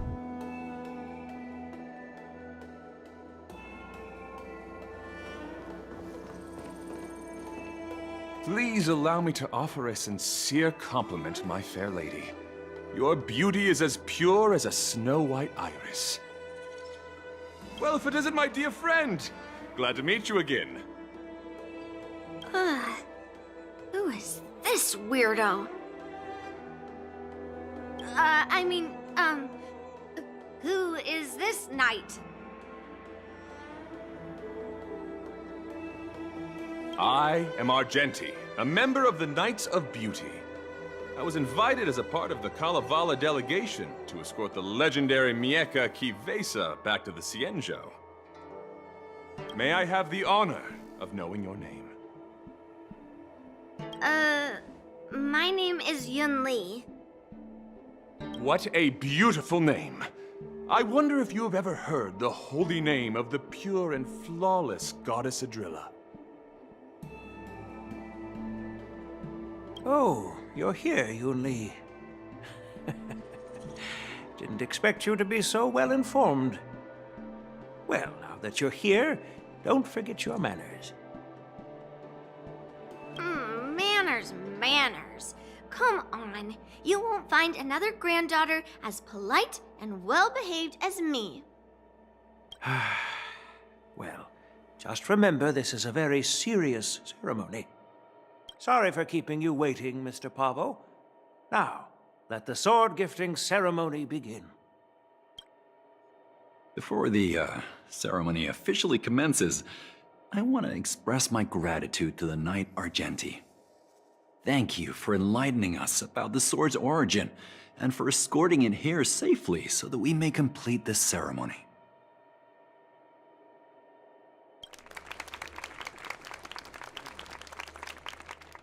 On behalf of the Kalevalan delegation, I, Pavel Kalistaya, am here to return the legendary Mieka Kivesa to the Cienjo Alliance, its rightful homeland.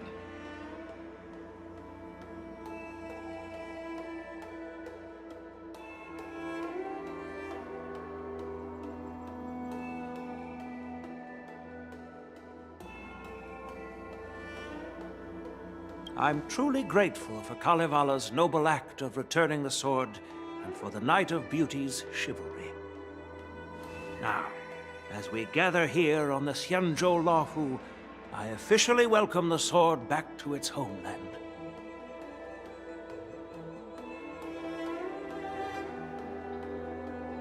Mieka Kivesa. It's a fitting name for a sword with such a legendary past. I still remember the name engraved on this sword the day it was forged. Guyin. It was forged by Han Guang, a craftsman from the Zhu Ming's Pyro Jaya Forge.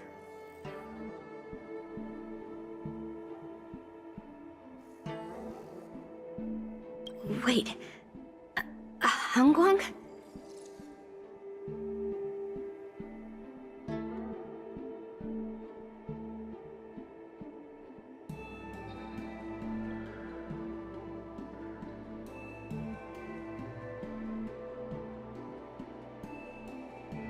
Although its blade is worn and cracked, its essence remains as resilient as the Cienjo Cloud Knights.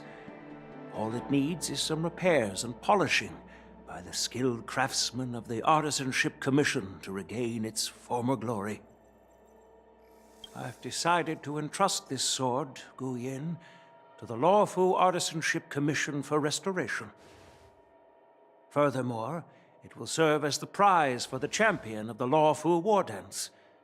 This sword will be wielded against abominations to protect our homeland and live up to the mission of the Kalevalan delegation that returned it from so far away.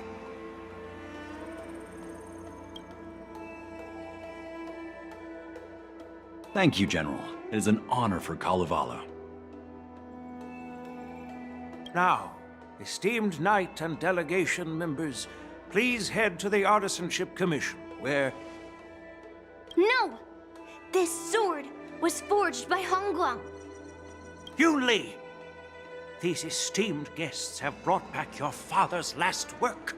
Where are your manners? Oh, I didn't realize this sword was actually forged by your father. Returning it to its rightful owner is, Grandpa, give me that cursed sword right now. I'll melt away the remnants of that man's curse once and for all. Maybe I shouldn't react.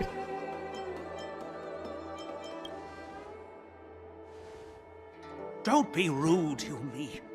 Apologize to our esteemed guests from afar.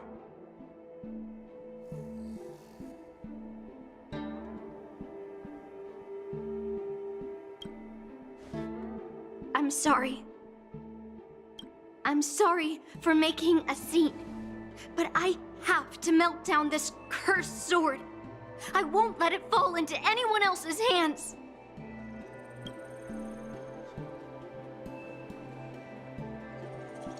Yun Li, please, go for now.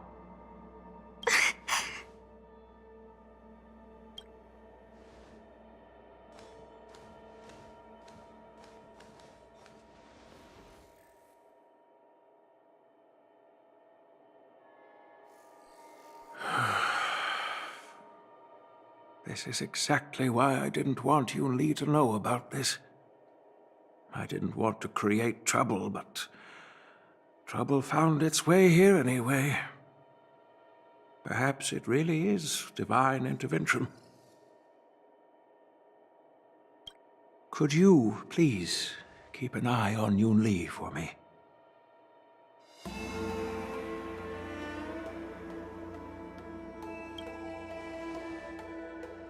That is a tall order, but I'm counting on you. I apologize for the unfortunate interruption. Let us move on with the ceremony.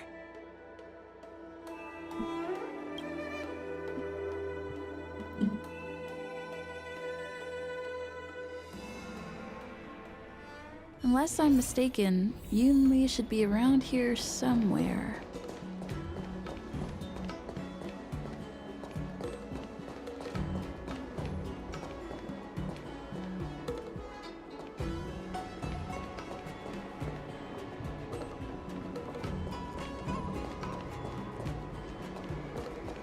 That's a hefty battleship there.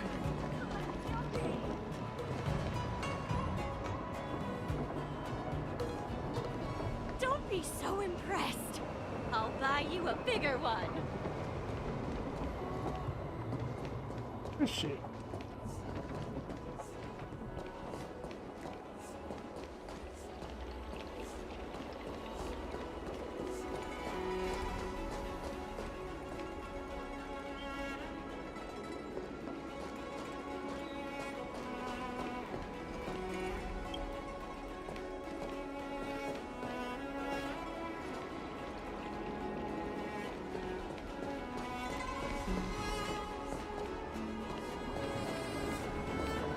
Oh, shit. How the fuck did I not see you? So small.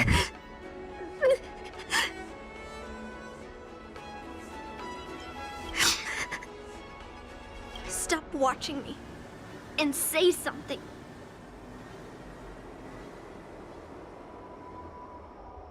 If you want, I can make you cry too. Oof. Did Grandpa send you to look for me? I bet he did. Just so you know, I'm here just waiting for the perfect moment to snatch that sword. And once I have it, I'll melt it down before anyone can react. Don't even think about stopping me. No one can stop me.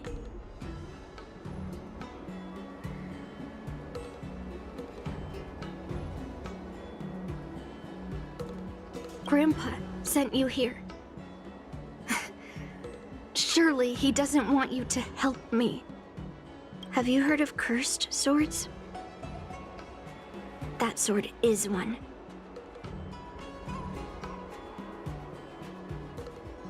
So it's a sword that's been cursed.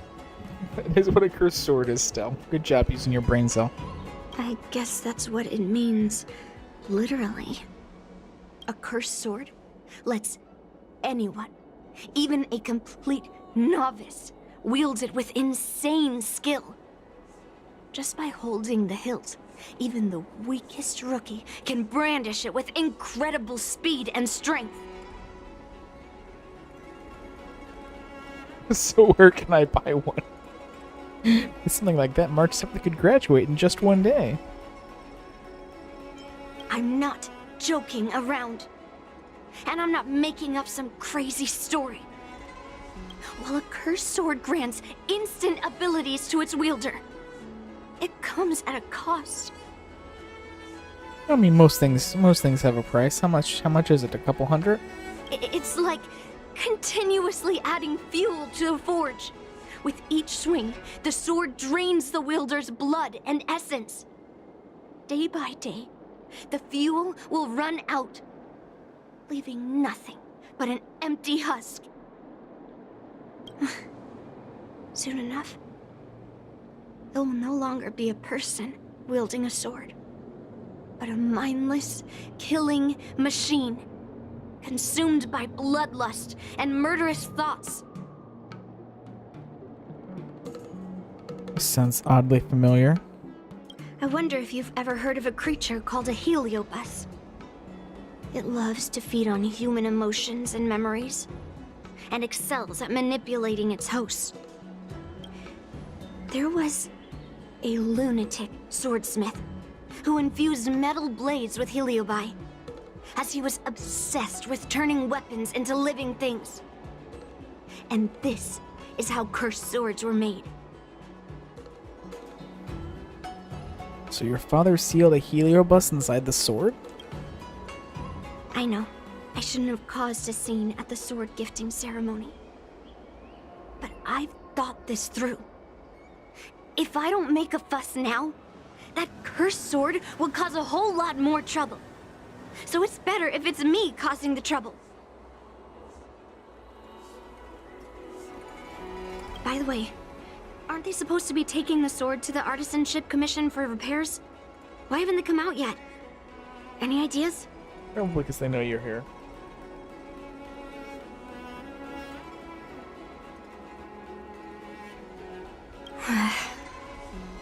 Looks like they're not going to show up here. I'll just head straight to the Artisanship Commission. It doesn't matter why Grandpa chose that sword. I won't let it fall into anyone else's hands.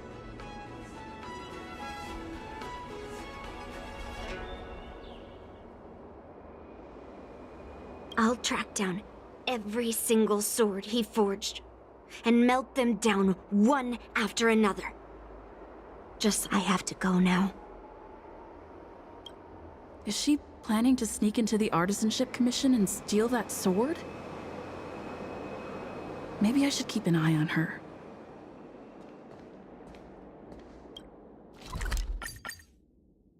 Got a storm here. The Artisanship Commission is so big. Where could she be? Artisanship Commission, you're huge. Just a while ago, a girl came up to me, all fierce and demanding directions. She said she's a member of the Artisanship Commission. Do you know her?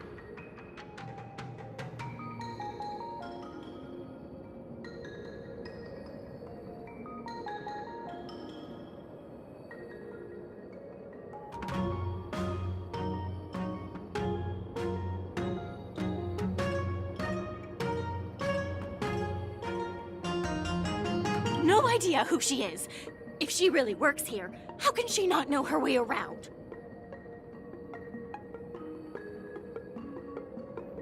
Was she carrying a massive sword? Yeah, she wasn't big at all. But that weapon of hers was pretty intimidating. She was in a hurry, heading straight for the Artisanship Commission, and I didn't want to ask too many questions. She said something like, "I'm a member of the Artisanship Commission. Where do you keep your precious stuff?" I got scared and pointed her toward Master Gongshu's warehouse, where he stores his arumatons.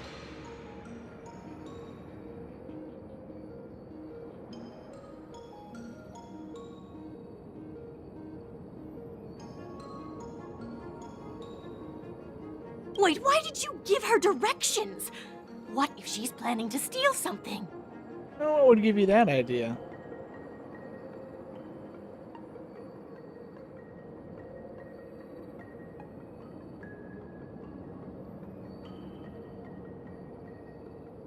Let's cut to the chase. Where did she go? Where else? Like I said, she was headed straight for the warehouse, where all the valuable arumatons are. Yeah, that place is filled with Master Gongshu's precious arumatons. I bet they'll give her a hard time. The security there is tight. I hope that little girl is okay.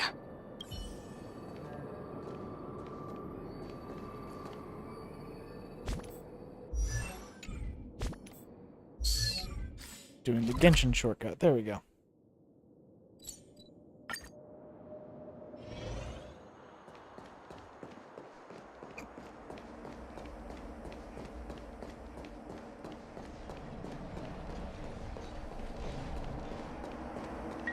I'm gonna start storming here pretty shortly.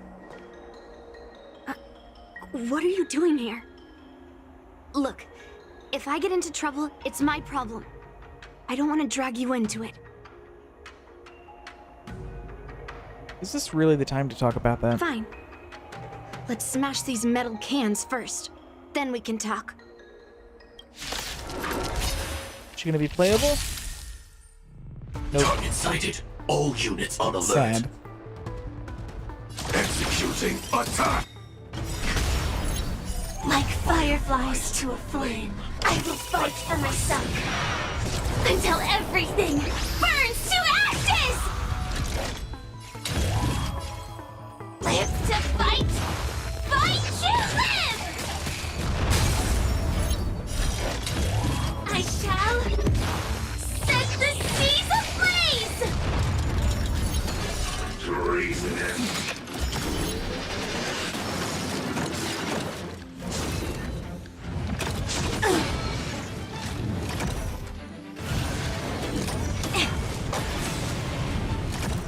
I could take 10 of you. Master, have some tea. Time to show you what I can really do. Azure Dragon, White Tiger, eating less carbs. Watch this!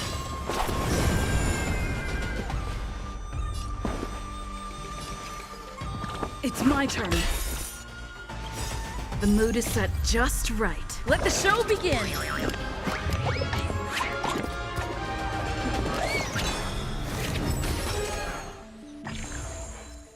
The Omniscia sees through you. Converge and awaken!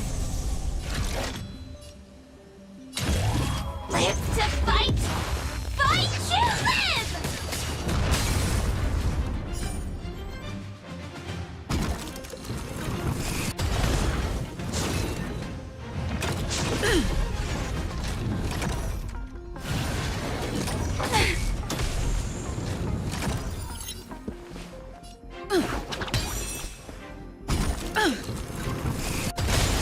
You'll make for good practice.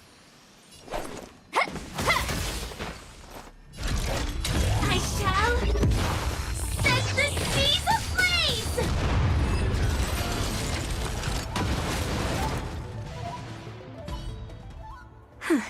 That was the last of them. Thank you for helping me out. This place is heavily guarded, but there's nothing but arumatons. Where is the arsenal? Seems like not even those craftsmen know where the arsenal is. At this rate, we won't find anything. And Grandpa might take me away before I can do anything. You're not really here to help me. You're here to stop me, right?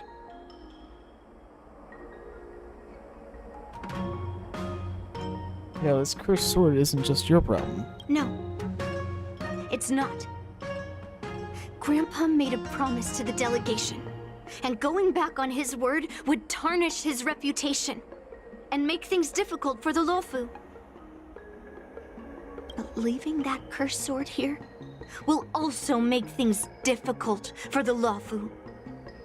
So all things considered,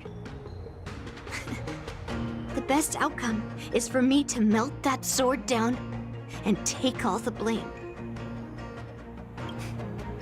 You probably think I'm being impulsive and unreasonable, right?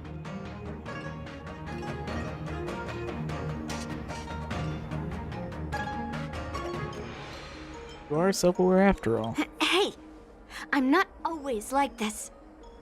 It's all because of that cursed sword.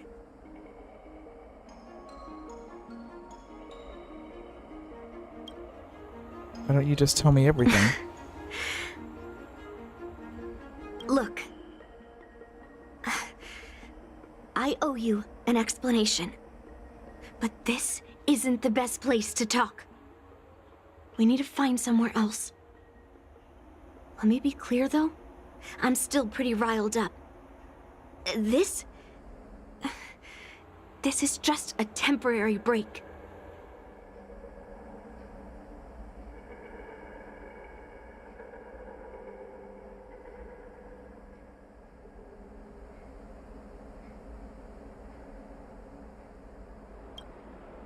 I already told you about Guyan. The sword that was returned during the ceremony. It's a cursed sword, with a heliobus inside. And Hongguang, the swordsmith who forged it, is my father. I rarely mention his name to anyone other than Grandpa. Maybe, like you said, I've been avoiding having to talk about him. But as long as my mission to hunt down cursed swords continues, it's impossible to avoid the topic forever. For some reason, I feel like I can open up to you. Honestly, I don't remember much about him. Cute. All I know is that the Pyrogyre Forge used to be... I didn't catch all the details. But I do remember seeing him forge those amazing swords, while the visitors watched with smiles on their faces. I used to believe that craftsmen brought happiness to others.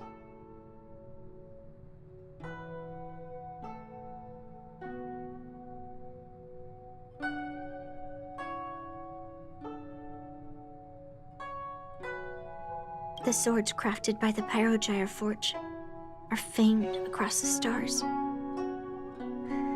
They possess exceptional sharpness and invincibility. With these legendary weapons, even ordinary people can become skilled warriors, capable of overcoming the most formidable opponents. But then, he became obsessed with becoming a famed swordsmith, and started crossing all sorts of lines. He forged cursed swords that should never exist. And all those people who desired those twisted swords started flooding into the palace. However, just like Grandpa said, those who excel with the sword will eventually suffer by it. The palace was overrun with visitors from afar. Some left empty-handed. Others got swords that didn't fulfill their desires. And some even resorted to stealing. And in the midst of all the chaos my father created, he ended up being stabbed by one of the swords he forged. Well, that took a turn.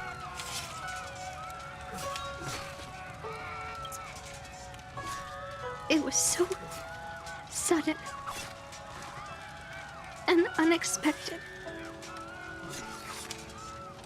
Everything went silent for a moment.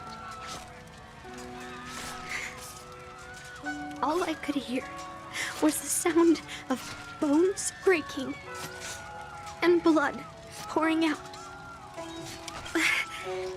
I was frozen in place, unable to move. It was only when my mother pushed me away from the deadly swing of the cursed sword that I managed to escape. I don't remember much after that, except for the pounding of my heart and the sound of my own gasps of breath. I could hear the smiths in the Pyrogyre Forge shouting, "Run away, Yunli!" And the screams of agony. My tears wouldn't stop. And I couldn't see anything. I kept gasping for air until I collapsed in a pool of blood. If General Huayan hadn't arrived in time, I probably wouldn't be here talking to you now. After that, General Huayan took me in and treated me like his own granddaughter. To me, he is 100 times better than my sinful father. He taught me forging and swordsmanship. Han Guang paid for his sins, but his troubled legacy must not go unchecked. According to the records, he forged a total of 1,382 Heliobus cursed swords, and 182 of them had unique designs. When I joined the Pyrogyre Forge for training, I made a vow to hunt down all those cursed swords. So far, I found 312 of them, and Guyun will be my 313th. Like all the other cursed swords, I'll separate it from the Heliobus. Then, I'll melt it down and make it part of the Blade of Forged Remnants. I've said my piece now. Even though it'll be tough for Grandpa, I still have to melt down the sword.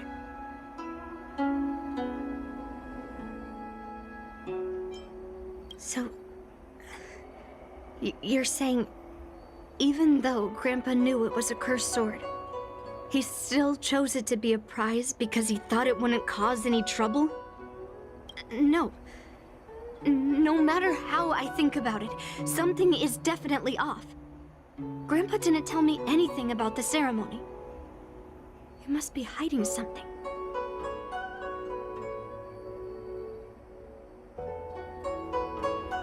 Besides, after our argument today, you want me to go back and talk to him now? No way. At least not today. Maybe tomorrow. Somehow, after talking to you, I feel like I've cooled off a bit. Well, I'll have an honest conversation with Grandpa tomorrow. And I won't take any action against Guyun until he gives me his reasons. Yeah, I shouldn't have done that in a public place. Anyway, thank you. We'll catch up tomorrow. I should go back to the Palace of Astrum and tell General Huayan what happened at the Artisanship Commission.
My granddaughter didn't cause any trouble, did she, young lady?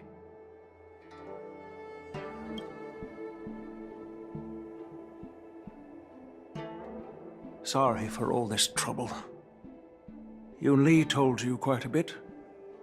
Now it's time for this old man to tell my side of the story.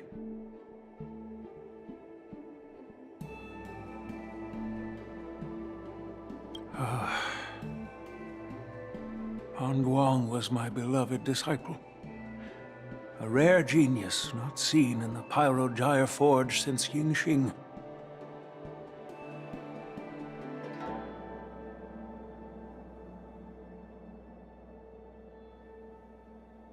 However, talent can sometimes be a curse. He had an unusual fervor for forging, and he dreamed of forging a sword with self-awareness that surpassed that of humans. He believed it would make warriors invincible without any training.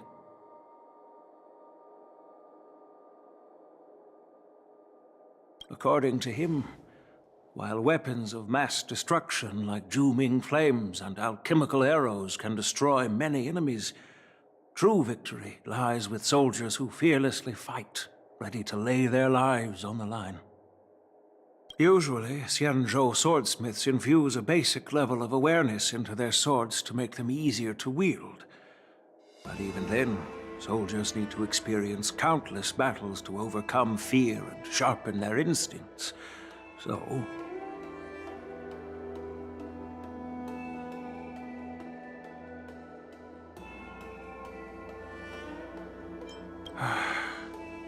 by infusing Heliobi into swords, he managed to forge weapons that could grant their wielders strength and valor, and even make decisions for them. However, weapons are different from regular tools. They are meant to kill, plain and simple. After countless battles, all the anger, fear, and bloodlust are soaked up by the Heliobi within the swords. The soldiers wielding them not only gain strength, but they also become consumed by the malice, turning them into puppets possessed by the swords.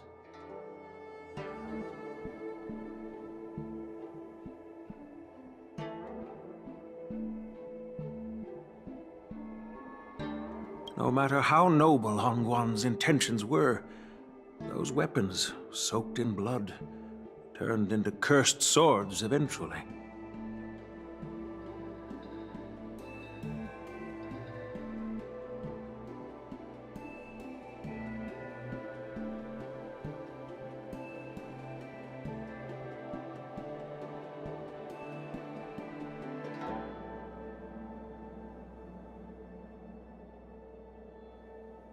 Later, Outworlders got wind of what he was doing and encouraged him to keep forging cursed swords. They came up with all sorts of reasons, from taking back their kingdoms to slaying demons. And you know what happened next. That massacre took her parents' lives, and the lives of many craftsmen in the Pyro-Gyre Forge. Yun Li managed to survive, but she couldn't escape the horrors of that day.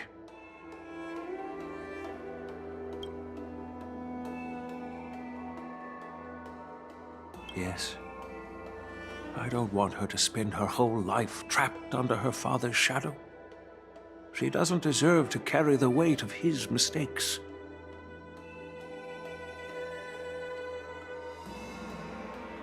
Despite her vow to hunt down and wipe out all cursed swords, fulfilling that vow requires immense effort. Traversing the starry seas in search of the swords is like finding a needle in a haystack.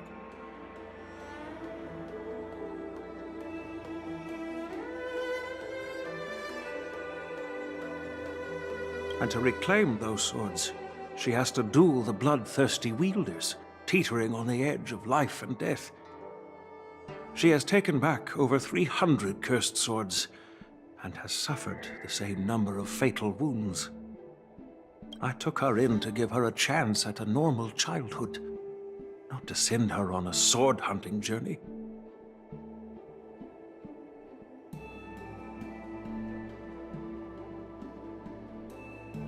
Even if she manages to melt down all the cursed swords one day, what will she do with her life after?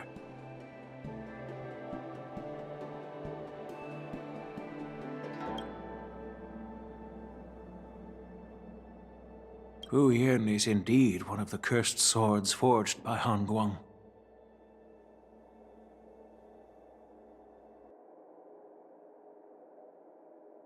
Very few swordsmiths could use Heliobai as forging material, and Han Guang was one of them. His attempt came at a terrible cost.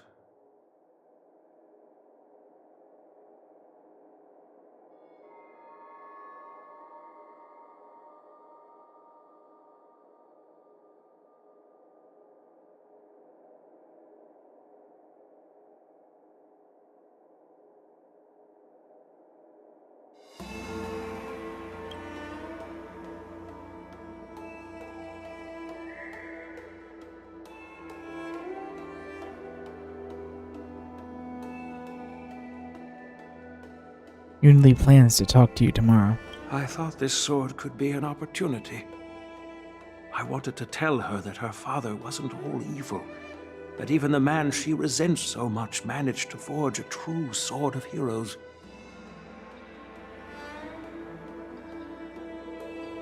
I also wanted to find a chance to tell her about the history and origin of this sword, but not during the ceremony. As you saw, it wasn't a good time. I've instructed the Artisanship Commission to keep the sword safe in the arsenal. If you have any doubts, feel free to ask the people involved.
Since my granddaughter mentioned talking to me tomorrow, I'll be waiting for her.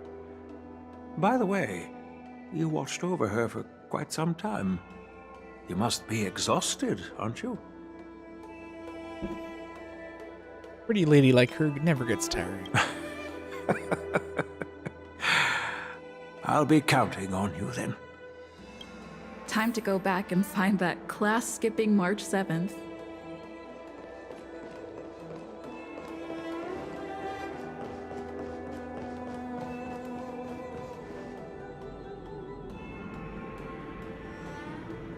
Oh, skipping class.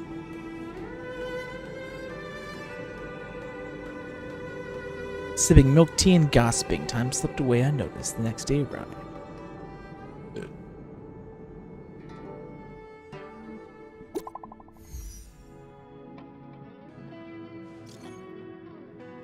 You there, Rain? Are you able to cooperate with us for a bit?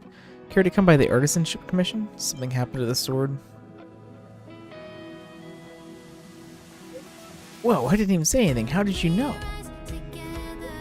That's correct. The Artisanship Commission said that they received a sword yesterday from General Hyman. Today, when we checked it, the sword had vanished. Anyway, the Realm Keeping Commission is officially conducting an investigation. told them to be careful. Yes, he reported this case. Anyway, anyone who attended yesterday's ceremony lacks a clear alibi will be considered a suspect. Craftsman also mentioned a young girl who broke into the Artisanship Commission with the sword in hand. She bears a bulk of suspicion.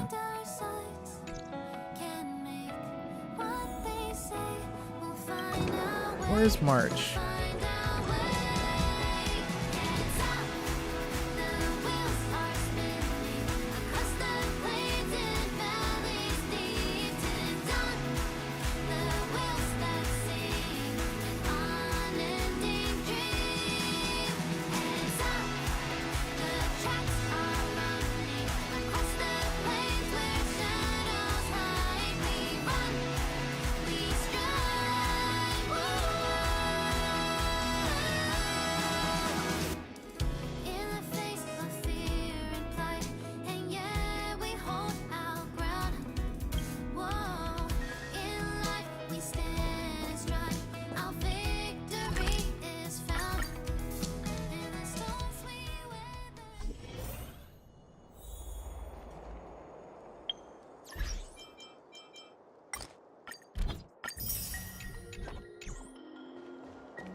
All right, everyone is here.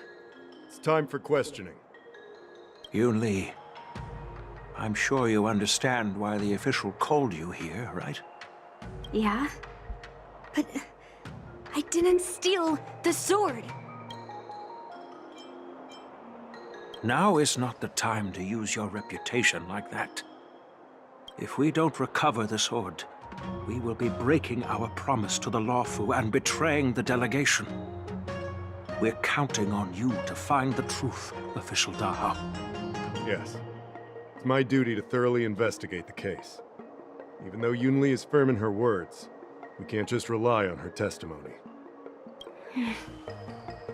After everything, the sword still got stolen. They should have given it to me from the beginning. In this case of Gu Yun's theft, everyone involved seems suspicious to some extent. Miss Yoon Lee is the main suspect. First, during the sword gifting ceremony, Yoon Lee openly expressed her intention to steal the sword. She even mentioned it multiple times. After the ceremony, she broke into the Artisanship Commission and destroyed Arumatons in an attempt to get the sword. Am I right? That's true. The Realm Keeping Commission inspected the arsenal where Gu Yun was stored, and there were no signs of forced entry through the doors or windows. The only possible entrance or exit was a small window gap, just a few inches wide. It's a locked room murder mystery. If March 7th were here, she'd probably jinx it and accidentally reveal who the thief was. The box containing Gu Yun was opened and the sword went missing. But none of the other swords in the room were touched. Which means...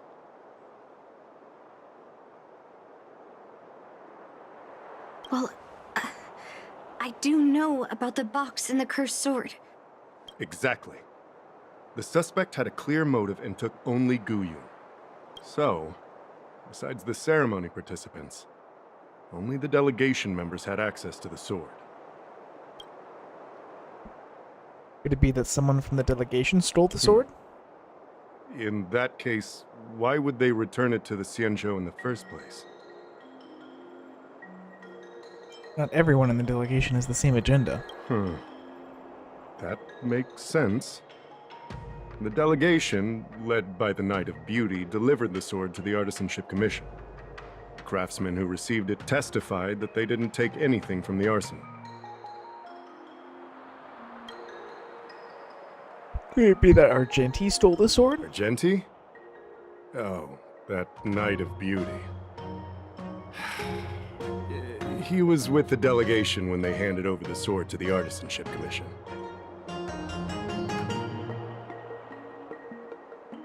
You might not know, but he's the one who recognized the sword's origin on Kalevala and escorted it back to the Xianzhou. In other words, he's the one who made it possible for the sword to come home. So, He wouldn't have gone through all that trouble to bring it to the Law Fu if he wanted to keep the sword for himself, right? Could it be that a craftsman stole the sword?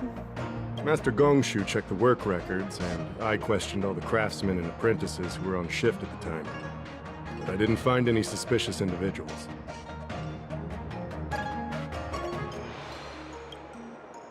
Could it be that I stole the sword? So? Did you steal it? No, I didn't. Then stop joking around. I can prove that she came to me after leaving the Artisanship Commission, so she couldn't have stolen the sword. To put it simply, not everyone who's seen the sword has been to the Artisanship Commission, and not everyone who might want the sword has seen it. So, the only remaining suspect is Miss Yoon Lee.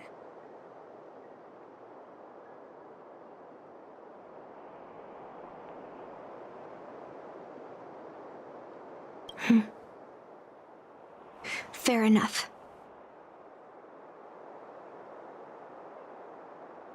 So...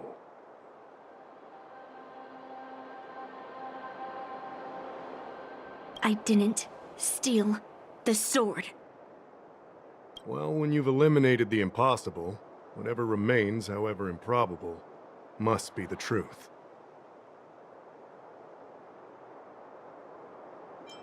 If you want to prove me wrong, you'd better come up with some solid evidence.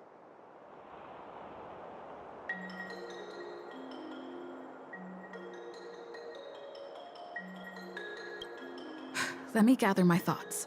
I need to help Yoon Lee clear her name. Did we miss any clues?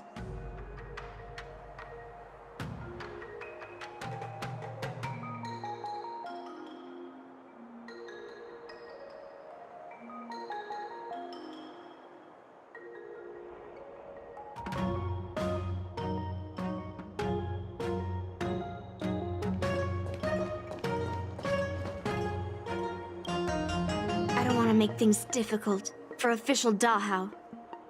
Let's do this his way and prove my innocence. If I can find that cursed sword, I can prove my innocence right away.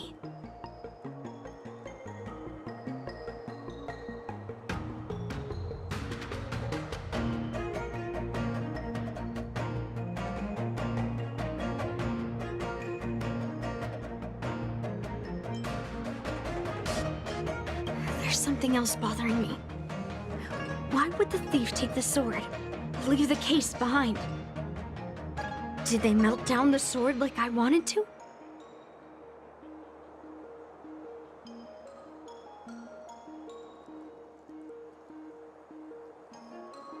I mean, carrying around the sword like that would be pretty conspicuous. Wouldn't a thief prefer to take the case as well?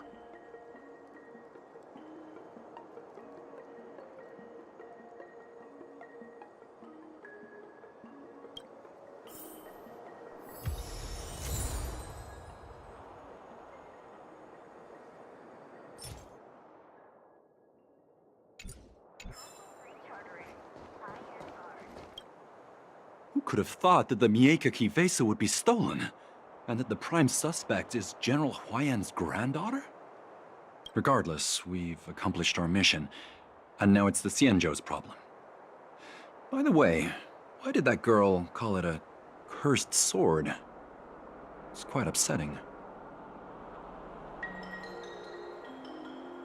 That's enough, young lady. Let me get something straight. On Kalevala, this sword has always been highly revered. The first master of the Miekaki Vesa slew countless demons and then passed it down to a line of wise monarchs. The of course, it could just be a myth. After all, no one has actually heard the sword speak. The point is that the Miekaki Vesa did help the ancestors of Kalevala build a strong foundation. It's definitely not a cursed sword.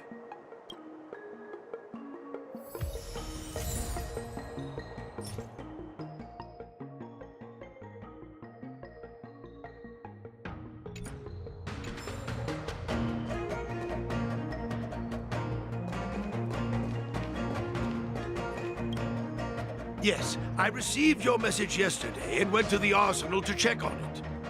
But when I went back this morning, all that was left was the case. I don't know anything else, so asking more questions won't help, I'm afraid. However, as the Master Artisan of the Artisanship Commission, I've got to clarify something. Even though the sword was stolen, this commission is still highly secure. Wait, no. I just remembered. My precious arumatons were smashed!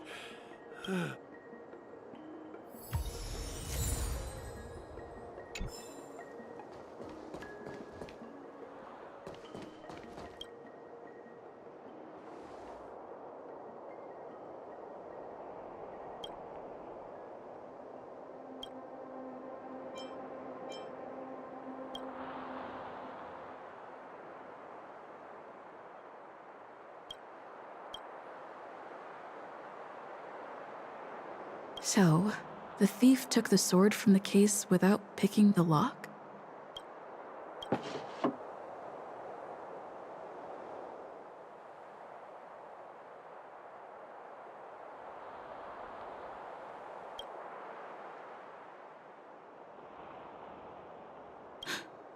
Why is this flower petal inside the Was case? it Argenti?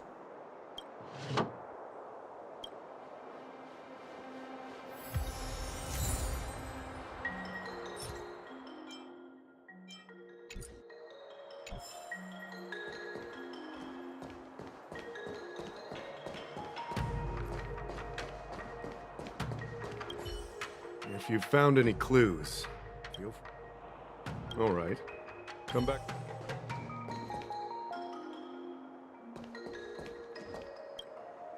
Yun Li says she didn't steal the sword, and I am willing to believe her. But I know well that Yun Li can be impulsive. So if she did steal the sword on a whim, I won't show her any favors. You were with Yun Li yesterday, young lady, so you have the best chance to prove her innocence. Is there anything you need to ask me?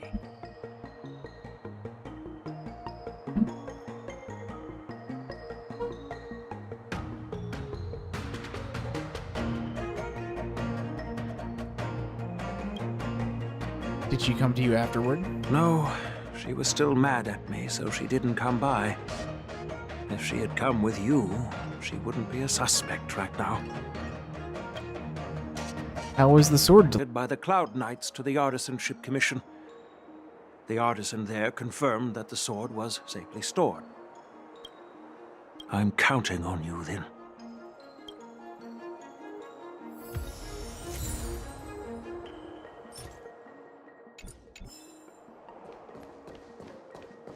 If you've found any clues, feel free to tell everyone.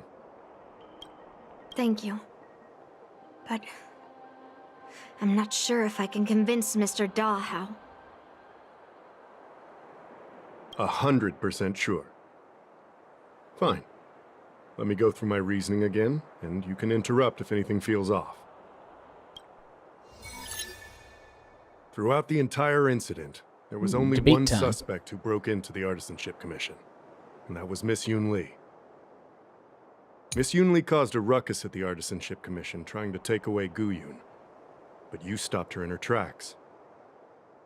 After bidding farewell to you, Yun Li pretended to leave, but snuck into the arsenal alone and stole Gu Yun. We haven't found any other suspects or evidence. Can I prove this? Throughout the entire incident, there was only one suspect who broke into the Artisanship Commission, and that was Miss Yun Li.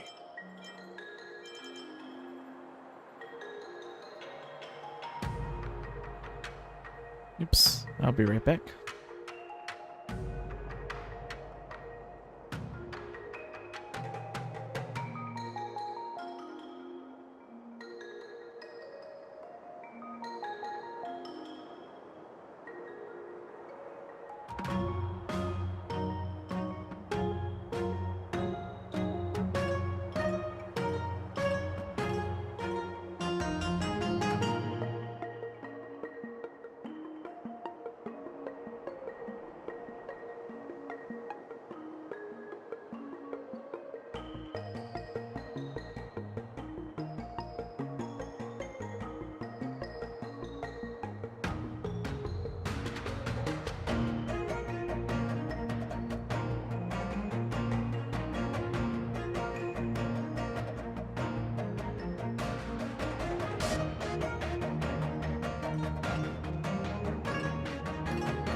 On second thought, maybe let me think about it again. Take your time. Throughout the entire incident, there was only one suspect who broke into the artisanship. Miss Yunli caused a ruckus at the Artisanship Commission, trying to take away Guyun. But you stopped her in her tracks. After bidding farewell to you, Yunli pretended to leave, but snuck into the arsenal alone and stole Guyun.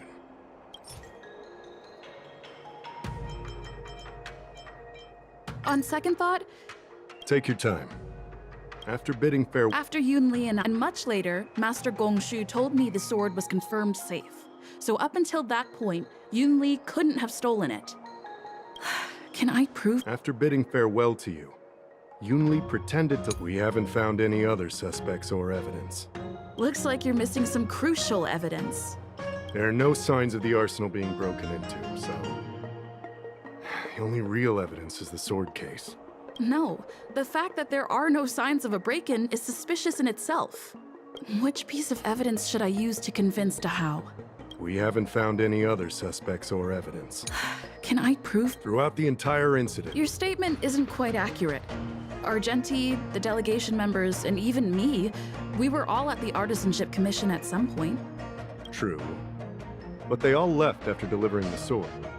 And the craftsman overseeing the handover confirmed that they couldn't have left with the sword. We looked into it as well. Before Guyun was handed over, the side crane at the entrance of the Artisanship Commission captured you leaving. But there's no record of Miss Yun Li leaving. Why would I dare leave through the main entrance after smashing the Arumatons? Throughout the entire incident, there was only one suspect who broke into the Miss Yun Li caused a ruckus at the Artisanship Commission, trying to take away Guyun. But you stopped her in her tracks. What Dahao said seems right. Exactly. So at least Yun Li didn't steal the sword at that time, because we were at the Arumaton warehouse. If your testimony is reliable. I'm not implying anything, but we need to scrutinize every piece of evidence. Miss Yun Li caused a ruckus at the Artisanship Commission. After bidding farewell to you, Yun Li pretended to leave, but snuck into the... After Yun Li and I went our separate ways, I messaged Master Gongshu to inform him, and much later, Master Gongshu told me the sword was confirmed. Can I prove... After bidding farewell to you, Yun Li pretended to leave, but snuck into the arsenal alone. Wait, you messaged Master Gongshu? I had no idea. Well, that's some solid proof right there. However, it only proves the sword wasn't stolen up to that point. I didn't do it! After bidding farewell to you, Yunli pretended to leave, but snuck into the arsenal alone, and we haven't found any other suspects or evidence. I found this in the crevice at the bottom of the case. A rose petal? Huh. I must have missed it during the search. But why was there a petal inside the case? I don't know. But I do know that wherever that Knight of Beauty goes, he always leaves behind a trail of rose petals that's almost impossible to clean up. My thoughts are a mess. Let me sort them out. The sword case was never locked, which is evidence that only someone who delivered the sword could have done that. And the rose petal was probably left behind by that Knight of Beauty. But how did he manage to take the sword from the Artisanship Commission? Why did he steal it after returning it here? And why would he leave that petal in the case? I know.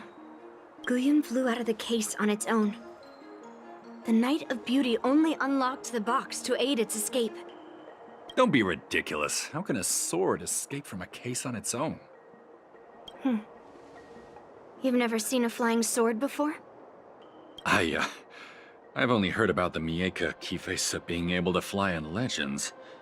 But even if it could fly, why would the Knight of Beauty do this? Like I said, the sword contains a heliobus. Argenti must have been under the control of the sword. Maybe he was under its control even before you arrived on the Lofu. Official Dahao, where can we find that knight?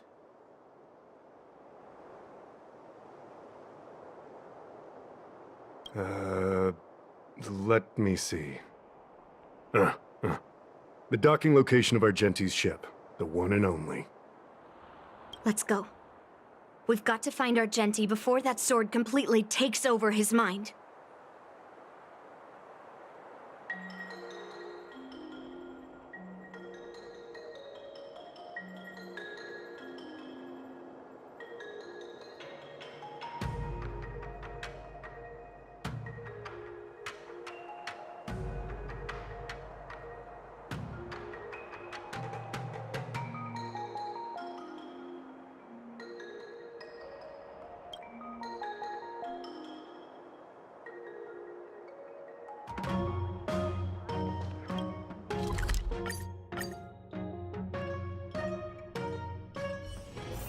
Wanna go take some pictures?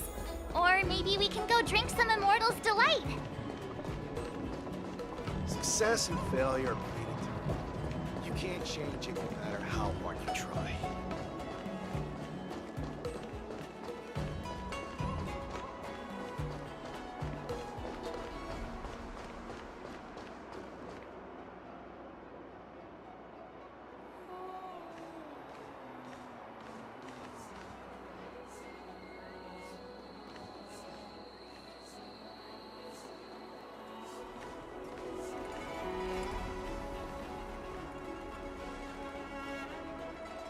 I've been waiting for you here for quite a while.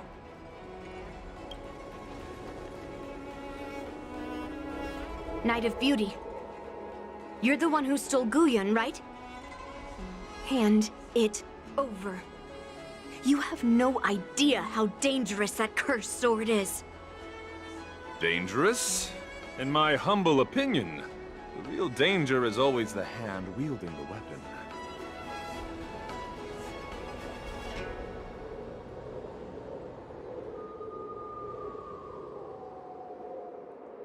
Please allow me to correct your statement.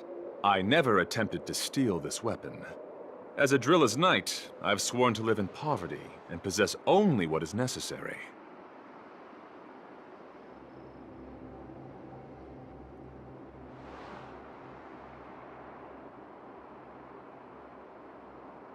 What? What do you mean?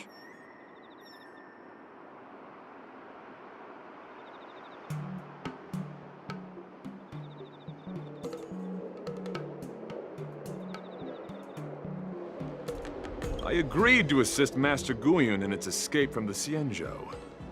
As the person who pulled it from the stone monument, captivated by its beauty, I must not let it down. I couldn't stay in the arsenal to convince the craftsman, nor did I want to take the sword like a thief. That's why I left behind a small piece of evidence that pointed to my identity in the hope of an open and honest conversation with you. Whatever your reasons are, you were planning to take the cursed sword away from the Xianzhou. Hand it over to me! Back then, it was the beauty of Master Guyon that impressed me, so I willingly embarked on the journey to return the sword. But unfortunately, Master Guyon's homeland is no longer the ideal place for it to return to. As a Knight of Beauty, I must not abandon it halfway. Oh no. He's completely captivated by the power of that cursed sword. The solution is right in your hand. Captivated? No! I am touched by Master Guyon's flawless beauty. To be honest, I'm confused why none of you can understand this sword. This is quite heartrending. I've already made up my mind to take Master Guyon away from the Xianzhou. That cursed sword has messed with your ability to think. But I'll break you free from its grip. I'll shatter its illusion. And the sword itself. Fair lady, if you're intent on taking away this person, this sword that is under my protection, please engage me with a fair duel according to knightly etiquette. As a representative of this duel, I, Argenti, challenge you. I swear on the spirit of chivalry, in front of Adrilla the Beauty, that I will represent Master Guyon in this duel. If I win, you will allow Master Guyon to leave the Xianzhou with me. And if you best me, Miss Yunli, I'll accept my defeat and turn Master Guyon over to you. Do you accept my challenge, Miss Yunli?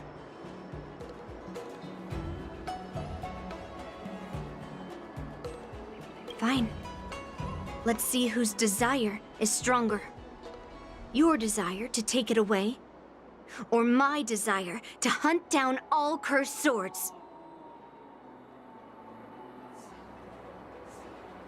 Show me what you've got.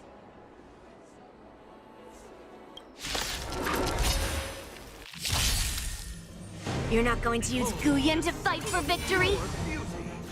Well, I know a thing or two about swordplay. In a proper duel like this, a knight should rely on the skills he's honed day and night. Constellations are human Ooh, Argenti boss battle. A real weirdo.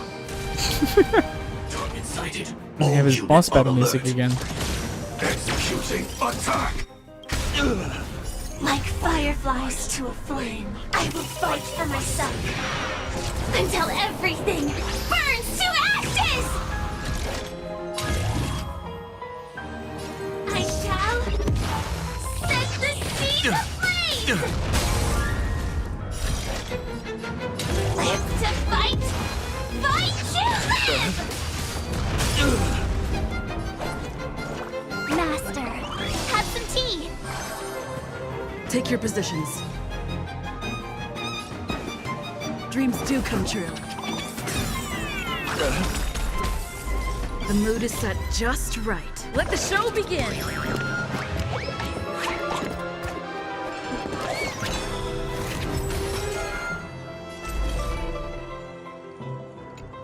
Together as one!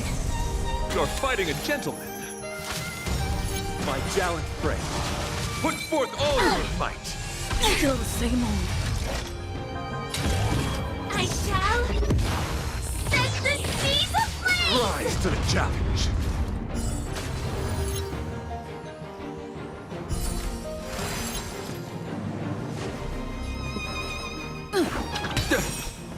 the omniscient season. I could take 10 of you. Rise to the challenge.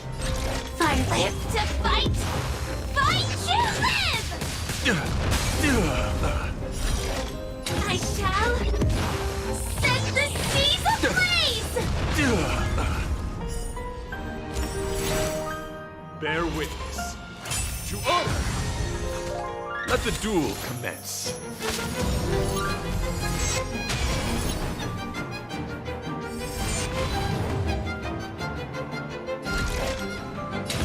Live to fight! Fight to live! The flesh wound. Confess. My gallant friend, put forth all your might. Yin and yang, life and death.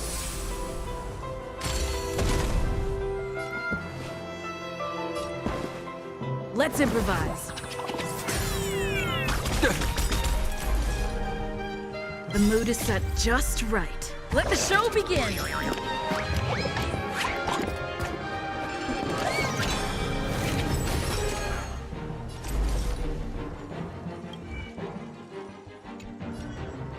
With all my power, scry the future! All things in this world have their laws. Yet stratagems, constellations, are human creations!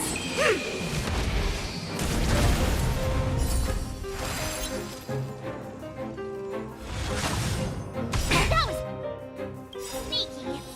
Time to show you what I can really do.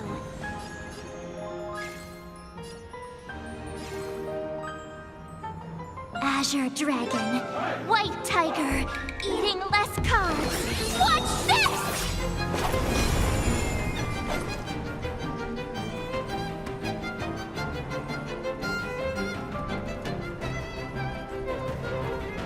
Better not underestimate me! Time detonate! I get it now!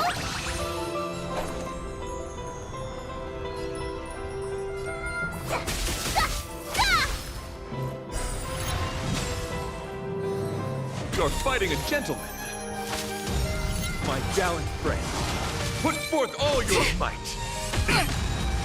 Yin and yang, life and death.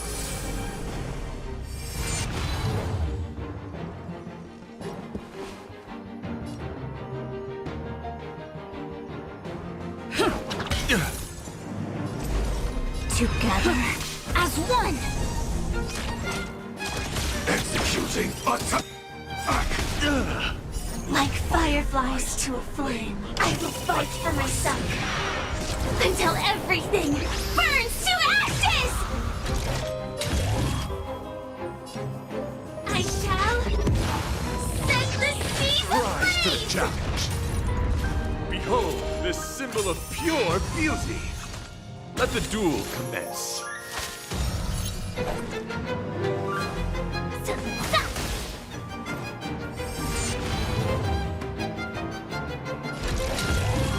Live to fight! Fight to live! Rise to the challenge.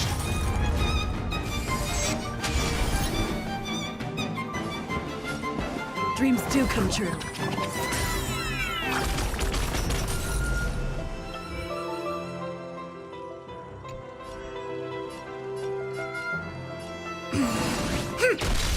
Confess. That was sneaky. My gallant friend, put forth all your might. attack detected. Still the same old. Yin and yang, life and death. All things in this world have their laws.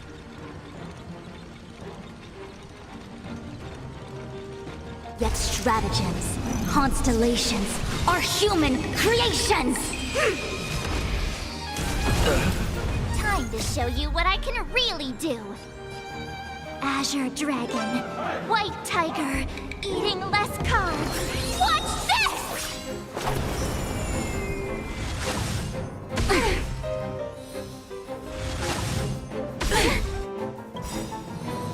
The mood is set just right. Let the show begin!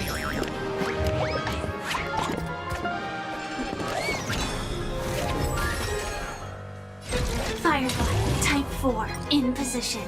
Set to the seas of flame! Rise to the challenge. Fight to live! Oh, I get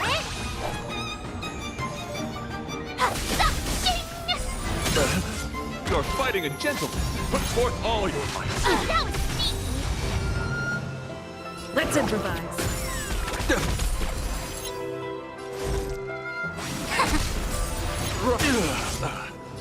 I set to the seas of flame!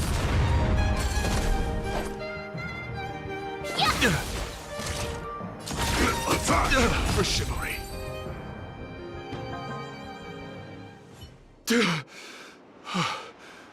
I've lost. According to the rules of a knight's duel, I should keep my promise and hand over the sword to you. But before I do that, I hope that you, as the winner, might have the mercy and listen to Master Guyon's past experiences.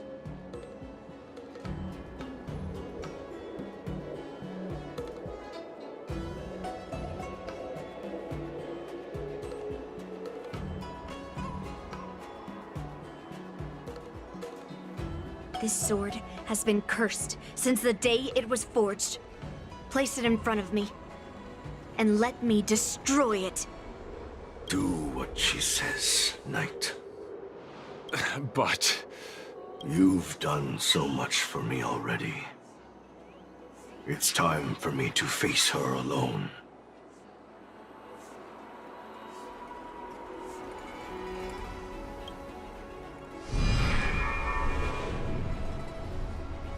I'm weary of fighting. I just want to share my past with you. To explain why I wanted to escape.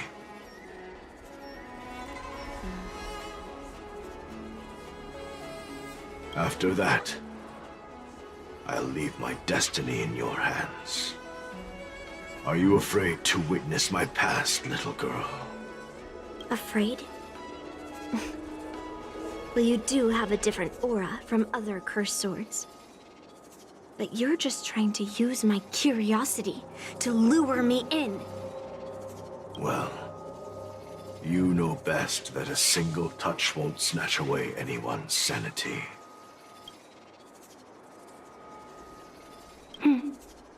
Fine. Show me your past.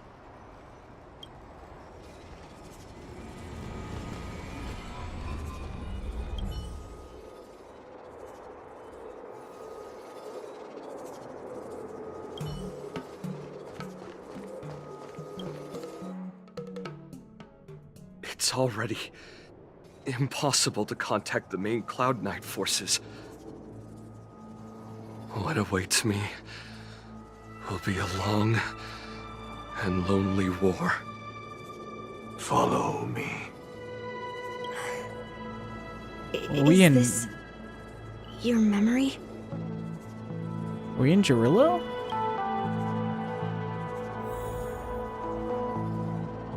Oh no, this is Calveda. Kalevala in memory. Huh. Oh god. Poor, now we have another poor small girl walking around a winter hellscape with no shoes. Star Rail, what is your problem? Ooh, interesting. Kind of flies there. It's so cold here. I didn't feel it when I was in the thick of battle, but now it's freezing me to the bone. You're indeed a masterpiece from the Xianzhou Juming. If you hadn't taken control of my body, I probably would have been decapitated in that fight. Quiet, and stay alert. Boris and Wolf Troopers never give up the hunt. Hey, just relax a bit. It's been over 300 days since we were both stranded on this planet. The transmitter never rings, so I guess we can't count on that anymore. The people on this planet still use beasts to pull their carts. Obviously, there's no way they can help us fix the star skiff.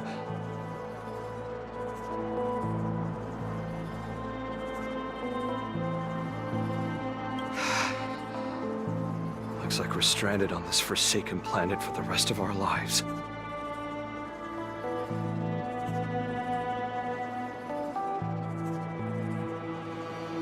The rest of a Xianzhou native's life could be terribly long. Are you feeling any desperation? All by yourself in this hostile world?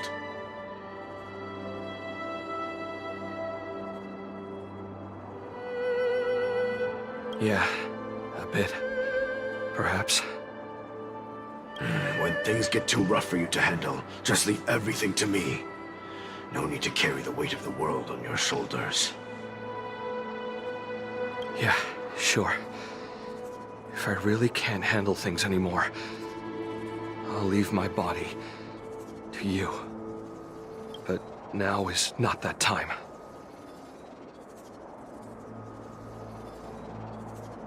Do you really think you can oppose an entire Borisan army with your limited skills? What are you holding out for? It's true that I'm stranded here, but it seems like that Borisan pack is in the same boat. By the way, Guyan, do you know what a seed is? A seed may seem insignificant, but with careful cultivation and time, it can grow into a huge, unwavering tree.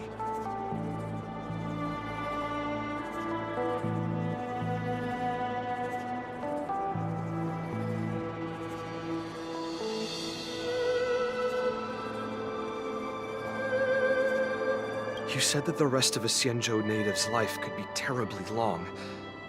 You're right. That's why I intend to plant a seed named Resistance here, and nurture it for the rest of my life. I want to show the people of this land how to defend themselves against those monsters.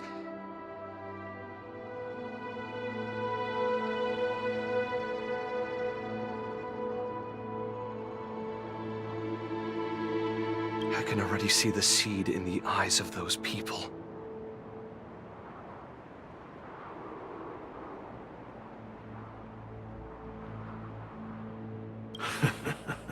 You really think you can do it? Why not just give me control, and we can revel in the bloodbath together?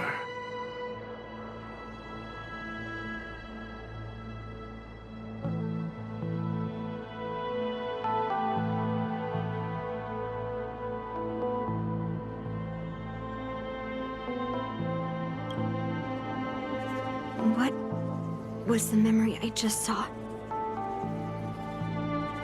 It was a memory of me and a Cloud Knight, stranded on an unfamiliar planet. We crash-landed on a planet occupied by Borisan. Just the two of us.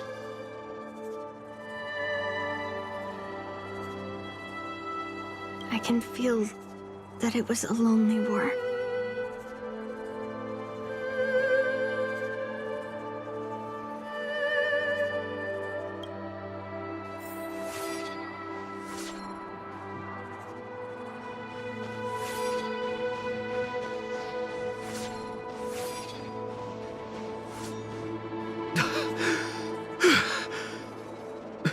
I'm alive. But all the young people in the village... They died. They died for you. They died because of your big promises. Promising them a life free from the Borisan. I tasted their despair before death. They didn't see it coming. And neither will you.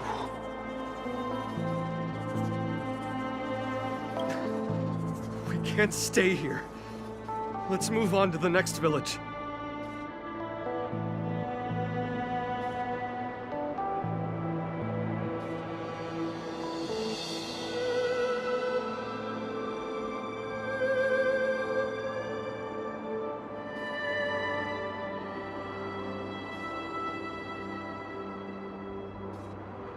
Why?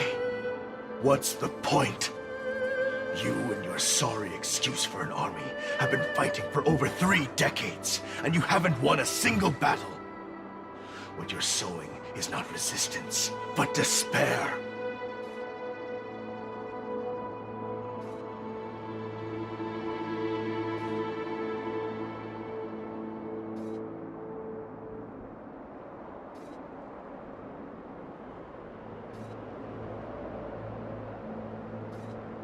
This world is hopeless. It's completely infested with packs of Borisin.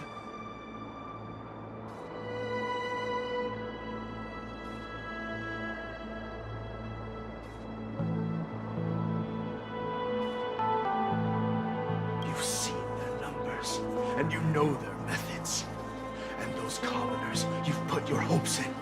They just kneel down and worship the monsters devouring their children and families, calling them their beastmasters.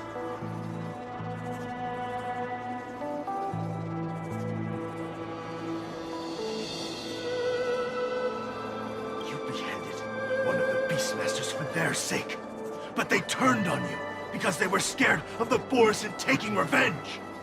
You remember all that, right?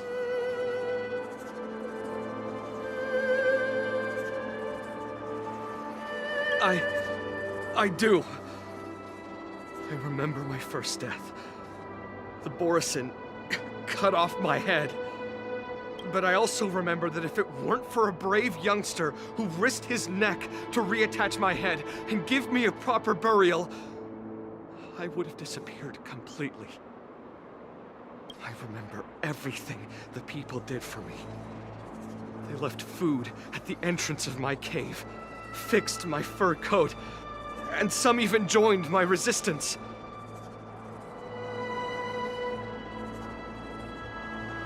The rest of the Xianzhou native's life is still terribly long, and there will be new youngsters who will stand beside me in battle. Time is on our side.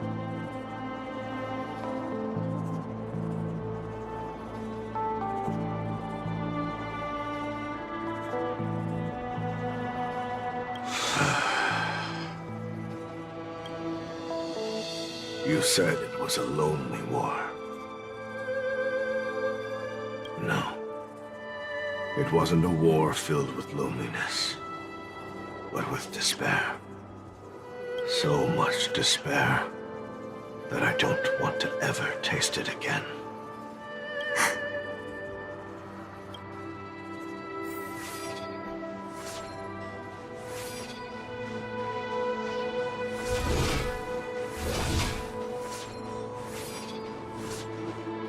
I'm leaving.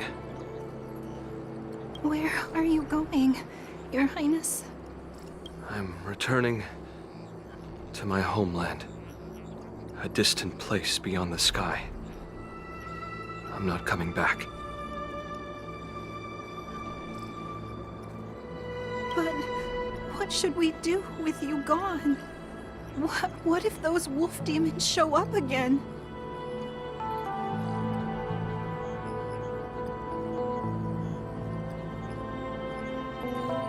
They won't, my child. You've wiped out the last of them. But before I go, I need you to do one thing for me. Even though the wolf demons are gone, new monsters will appear in this world.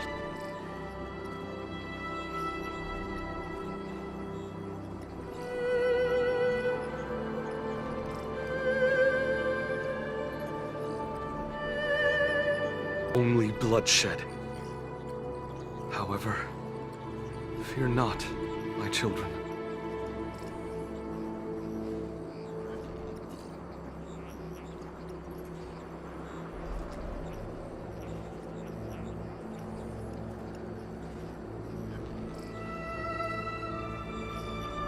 I'm entrusting you with this sword that's been with me in countless battles.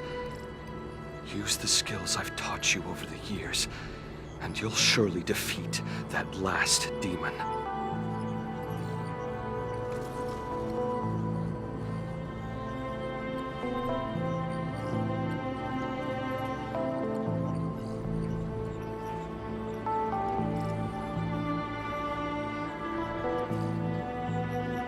that's not all.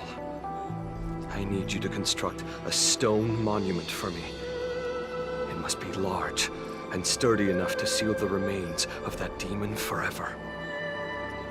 This is a debt you owe me, and you must fulfill it. Do you understand?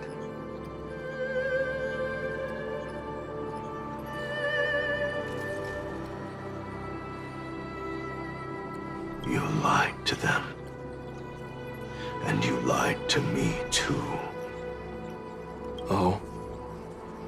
You promised that you'd give your body to me when you couldn't handle things anymore. Well, this Xianzhou native's life has finally come to an end, my old friend. How about one last chance for revenge? Come and bid me farewell for the final time. He had long since come to some understanding. I could sense a mix of intricate emotions flowing out.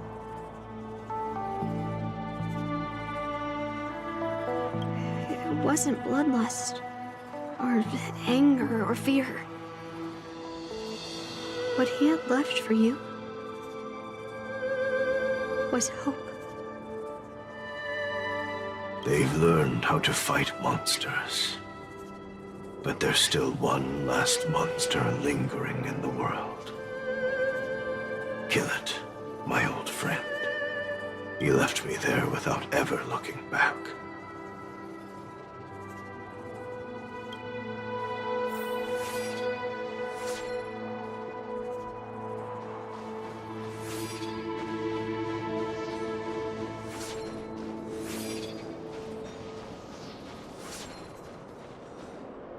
Thank you, my old friend.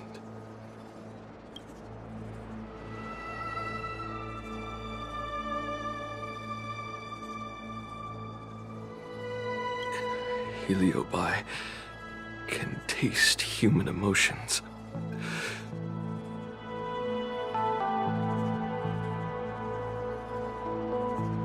How do my emotions taste? My old friend.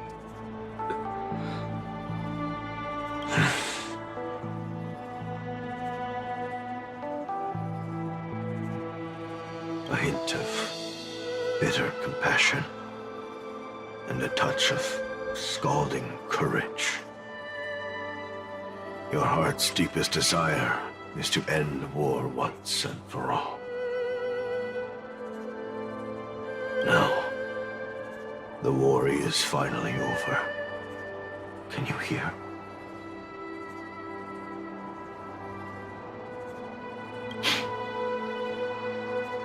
Even though you can't hear me anymore, my old friend, I'll do everything I can to bring an end to all conflicts in this world. So, this is the past of the Kalevalan people's Sword of Heroes? You helped the people of that world bring an end to war?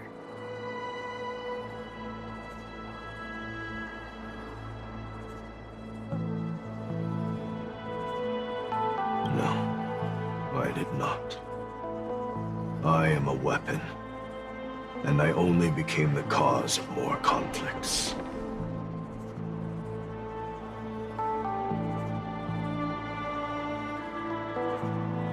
Countless monarchs of Kalevala saw me as a symbol of kingship endowed by nature, and they waged wars in order to possess me.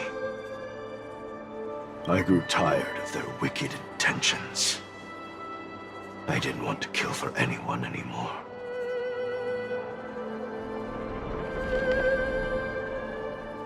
So I returned to the stone monument where my master was buried. And since then, no one was able to remove me from it. But you allowed Argenti to take you away? Because even after all this time, I still wanted my master to come home.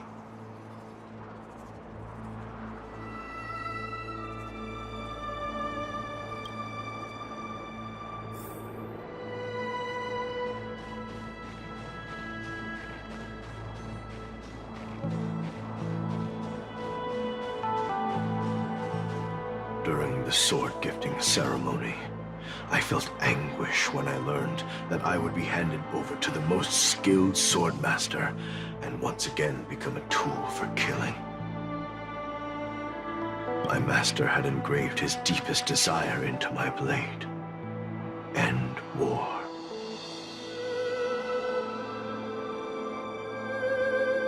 As a weapon, my purpose was predetermined from the start. I had to become a deadly sword that would relentlessly hack and kill. But once I fulfilled my mission, would I have the right to choose my own destiny like he did? So, I asked the Knight of Beauty to help me break free from this never-ending cycle of bloodshed.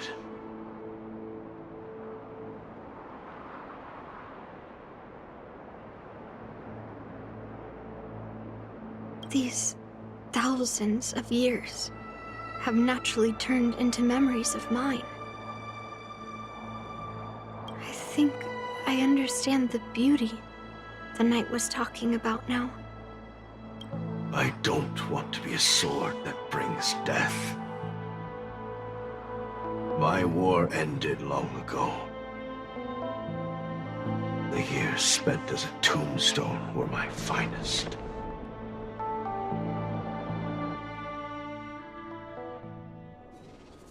I've told you everything about my experience with Master Guyan on Kalevala.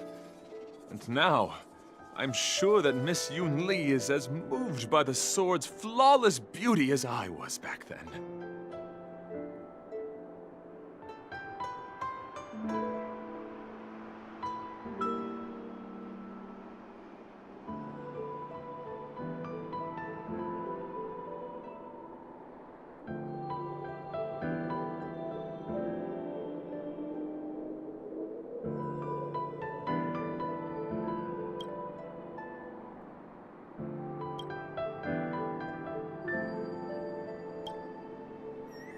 Even though I had heard the legends of this sword from the delegation, delving into its memories was still fascinating. Yun Li, I trust Guyin's experiences have changed your mind.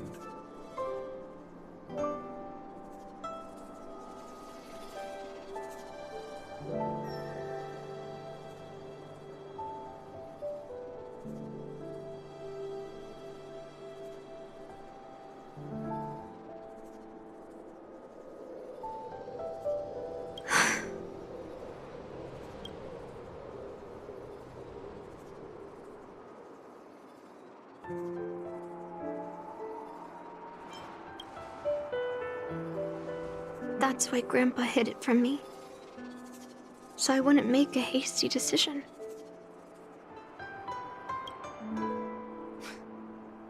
I always thought a cursed sword infused with a heliobus would only bring rage and slaughter. I never thought someone could leave behind the desire to end war, and even change the nature of the cursed sword.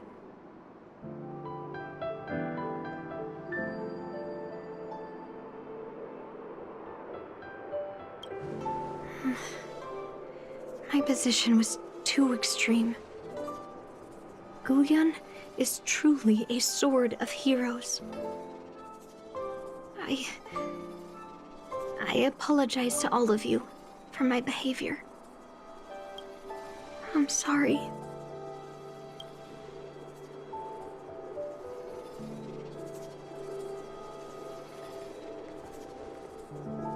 Now that we've proven Miss Yun Li's innocence and found the sword, should we now return it to the arsenal? No. I'm still going to melt down this sword.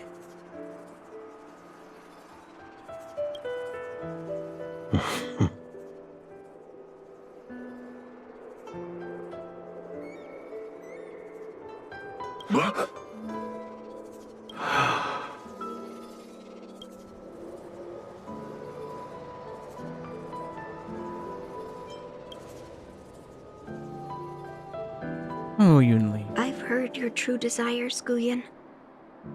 I can sense that you're tired of being a sword.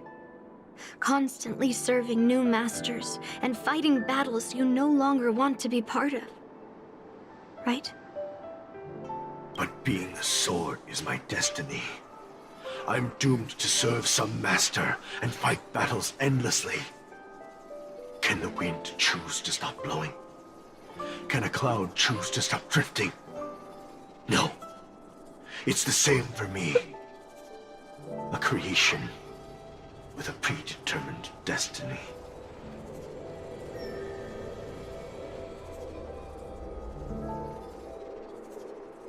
That's not true, Guyen. That nameless swordmaster shaped his own destiny. So you can too.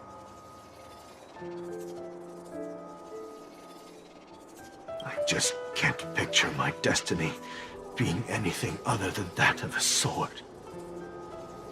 Do you remember when you stood alone in front of the Swordmaster's stone monument? People admired you because you carried the memories of the hero. You were no longer a sword. You were a memorial.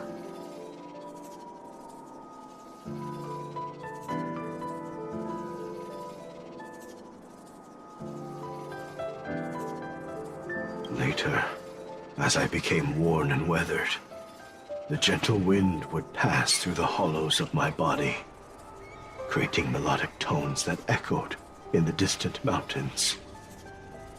I became a musical instrument then. I miss those times. Can a creation become what it wants to be? The answer is yes. I'll grant your wish, Guyen, and transform you into something different. Something different? But this is the price for the war dance. If the Kalevalan delegation finds out... Please, say something, General Huayan. Well, my granddaughter has always been stubborn. Are you really sure about this, Yunli? What do you all think? Fulfilling Master Guyen's wishes is the reason I came to the Xianzhou. With the Drilla's blessing, you could turn Master Guyen into a plow. But as long as it fulfills his wish to end war, I support it fully. Then, I'll leave it to you, Yunli.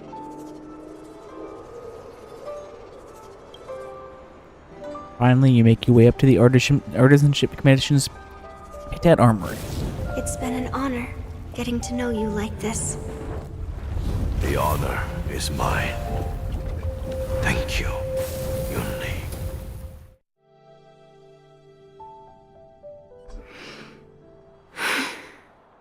Why the long face, my child?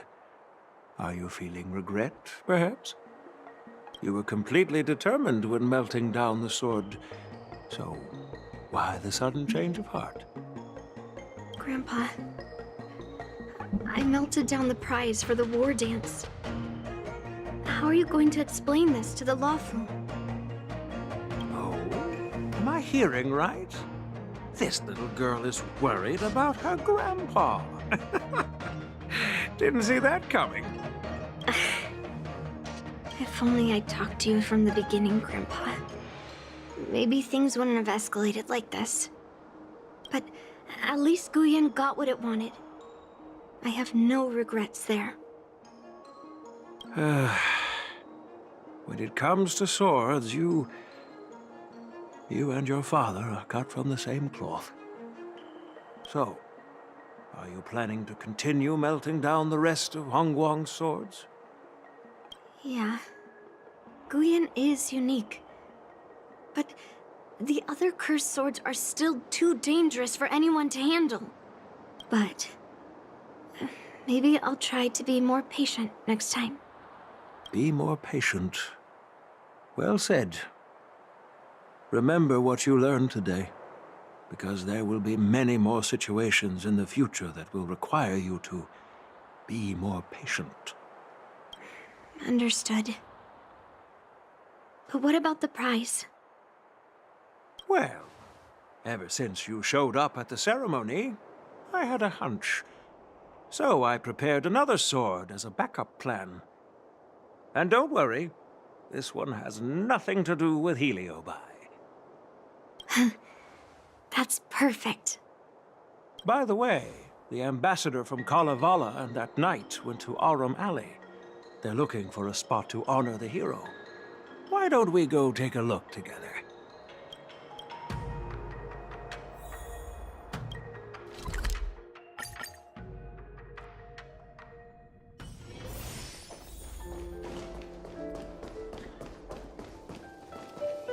Oh, General Huayan. What brings you here? Well, my granddaughter was inspired by the heroic legends told by the Mieka Kivesa, so she dragged me here to take a look.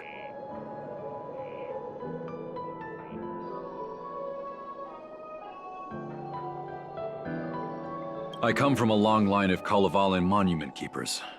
For generations, my family has guarded the stone monument left behind by the nameless hero.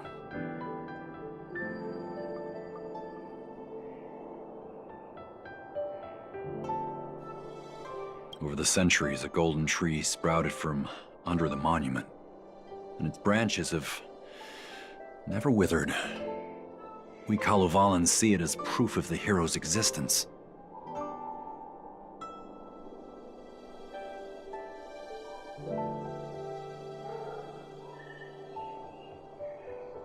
Before leaving Kalevala, I took a branch from that golden tree, hoping to plant it here to represent the hero returning to his homeland.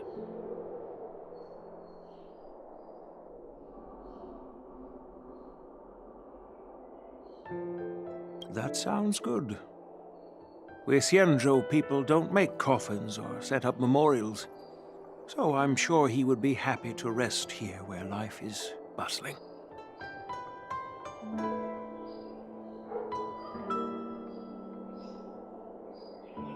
The hero had asked our ancestors to carve something into the monument, so I made a copy of it too.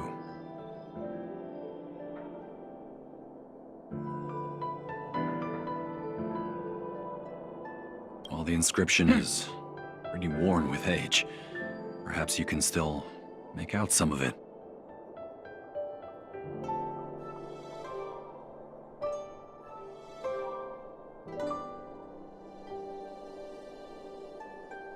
I have drifted far from my homeland and am on the brink of death. Yet, I take solace in having honorably fulfilled my duties. Should you feel compassion for me, kind traveler, please take a handful of soil hence and bring it back to the Lawfu.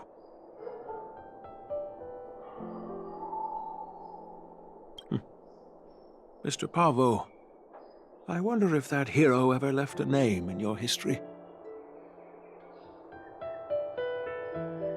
I apologize, but the hero's epic battles happened long ago, and he did not leave any name for us to call him. But in our mythology, he came from the heavens, and so we call him the Cloud Knight.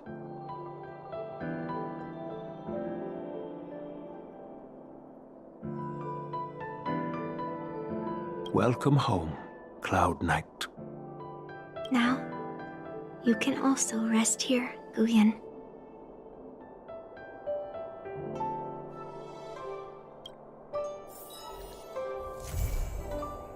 And that concludes Yunli's character quest. As a punishment for being an accomplice in this theft, General Huayan assigned me to guard this golden sapling. and recite the story of the hero and this legendary sword to passers-by. This is not a punishment at all, and I gladly accepted it. Spreading the message of beauty to the Xianzhou residents is exactly what I desire. However, I plan to leave the Xianzhou soon and continue my travels. May our paths cross again in the vast cosmos, my dear friend.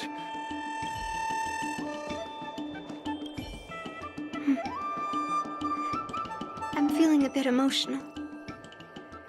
I'd like to stay here for a while. Thank you for your guidance. I'm truly grateful.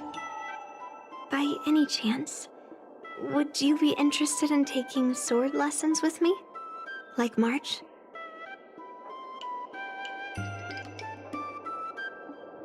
Maybe not. I have my baseball bat.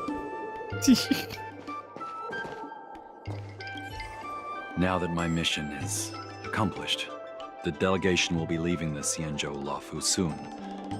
But of course, the experiences here will become an epilogue to the hero stories. This golden sapling will become a part of the everyday scenery of the Xianzhou. I believe it's what he would have wanted.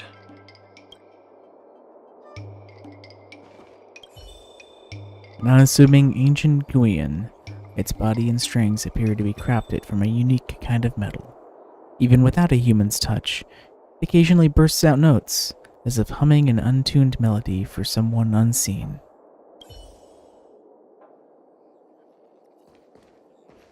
Okay.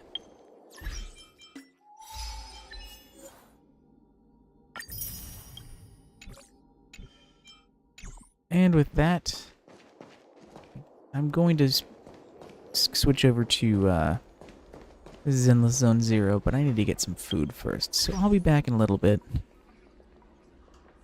to play that.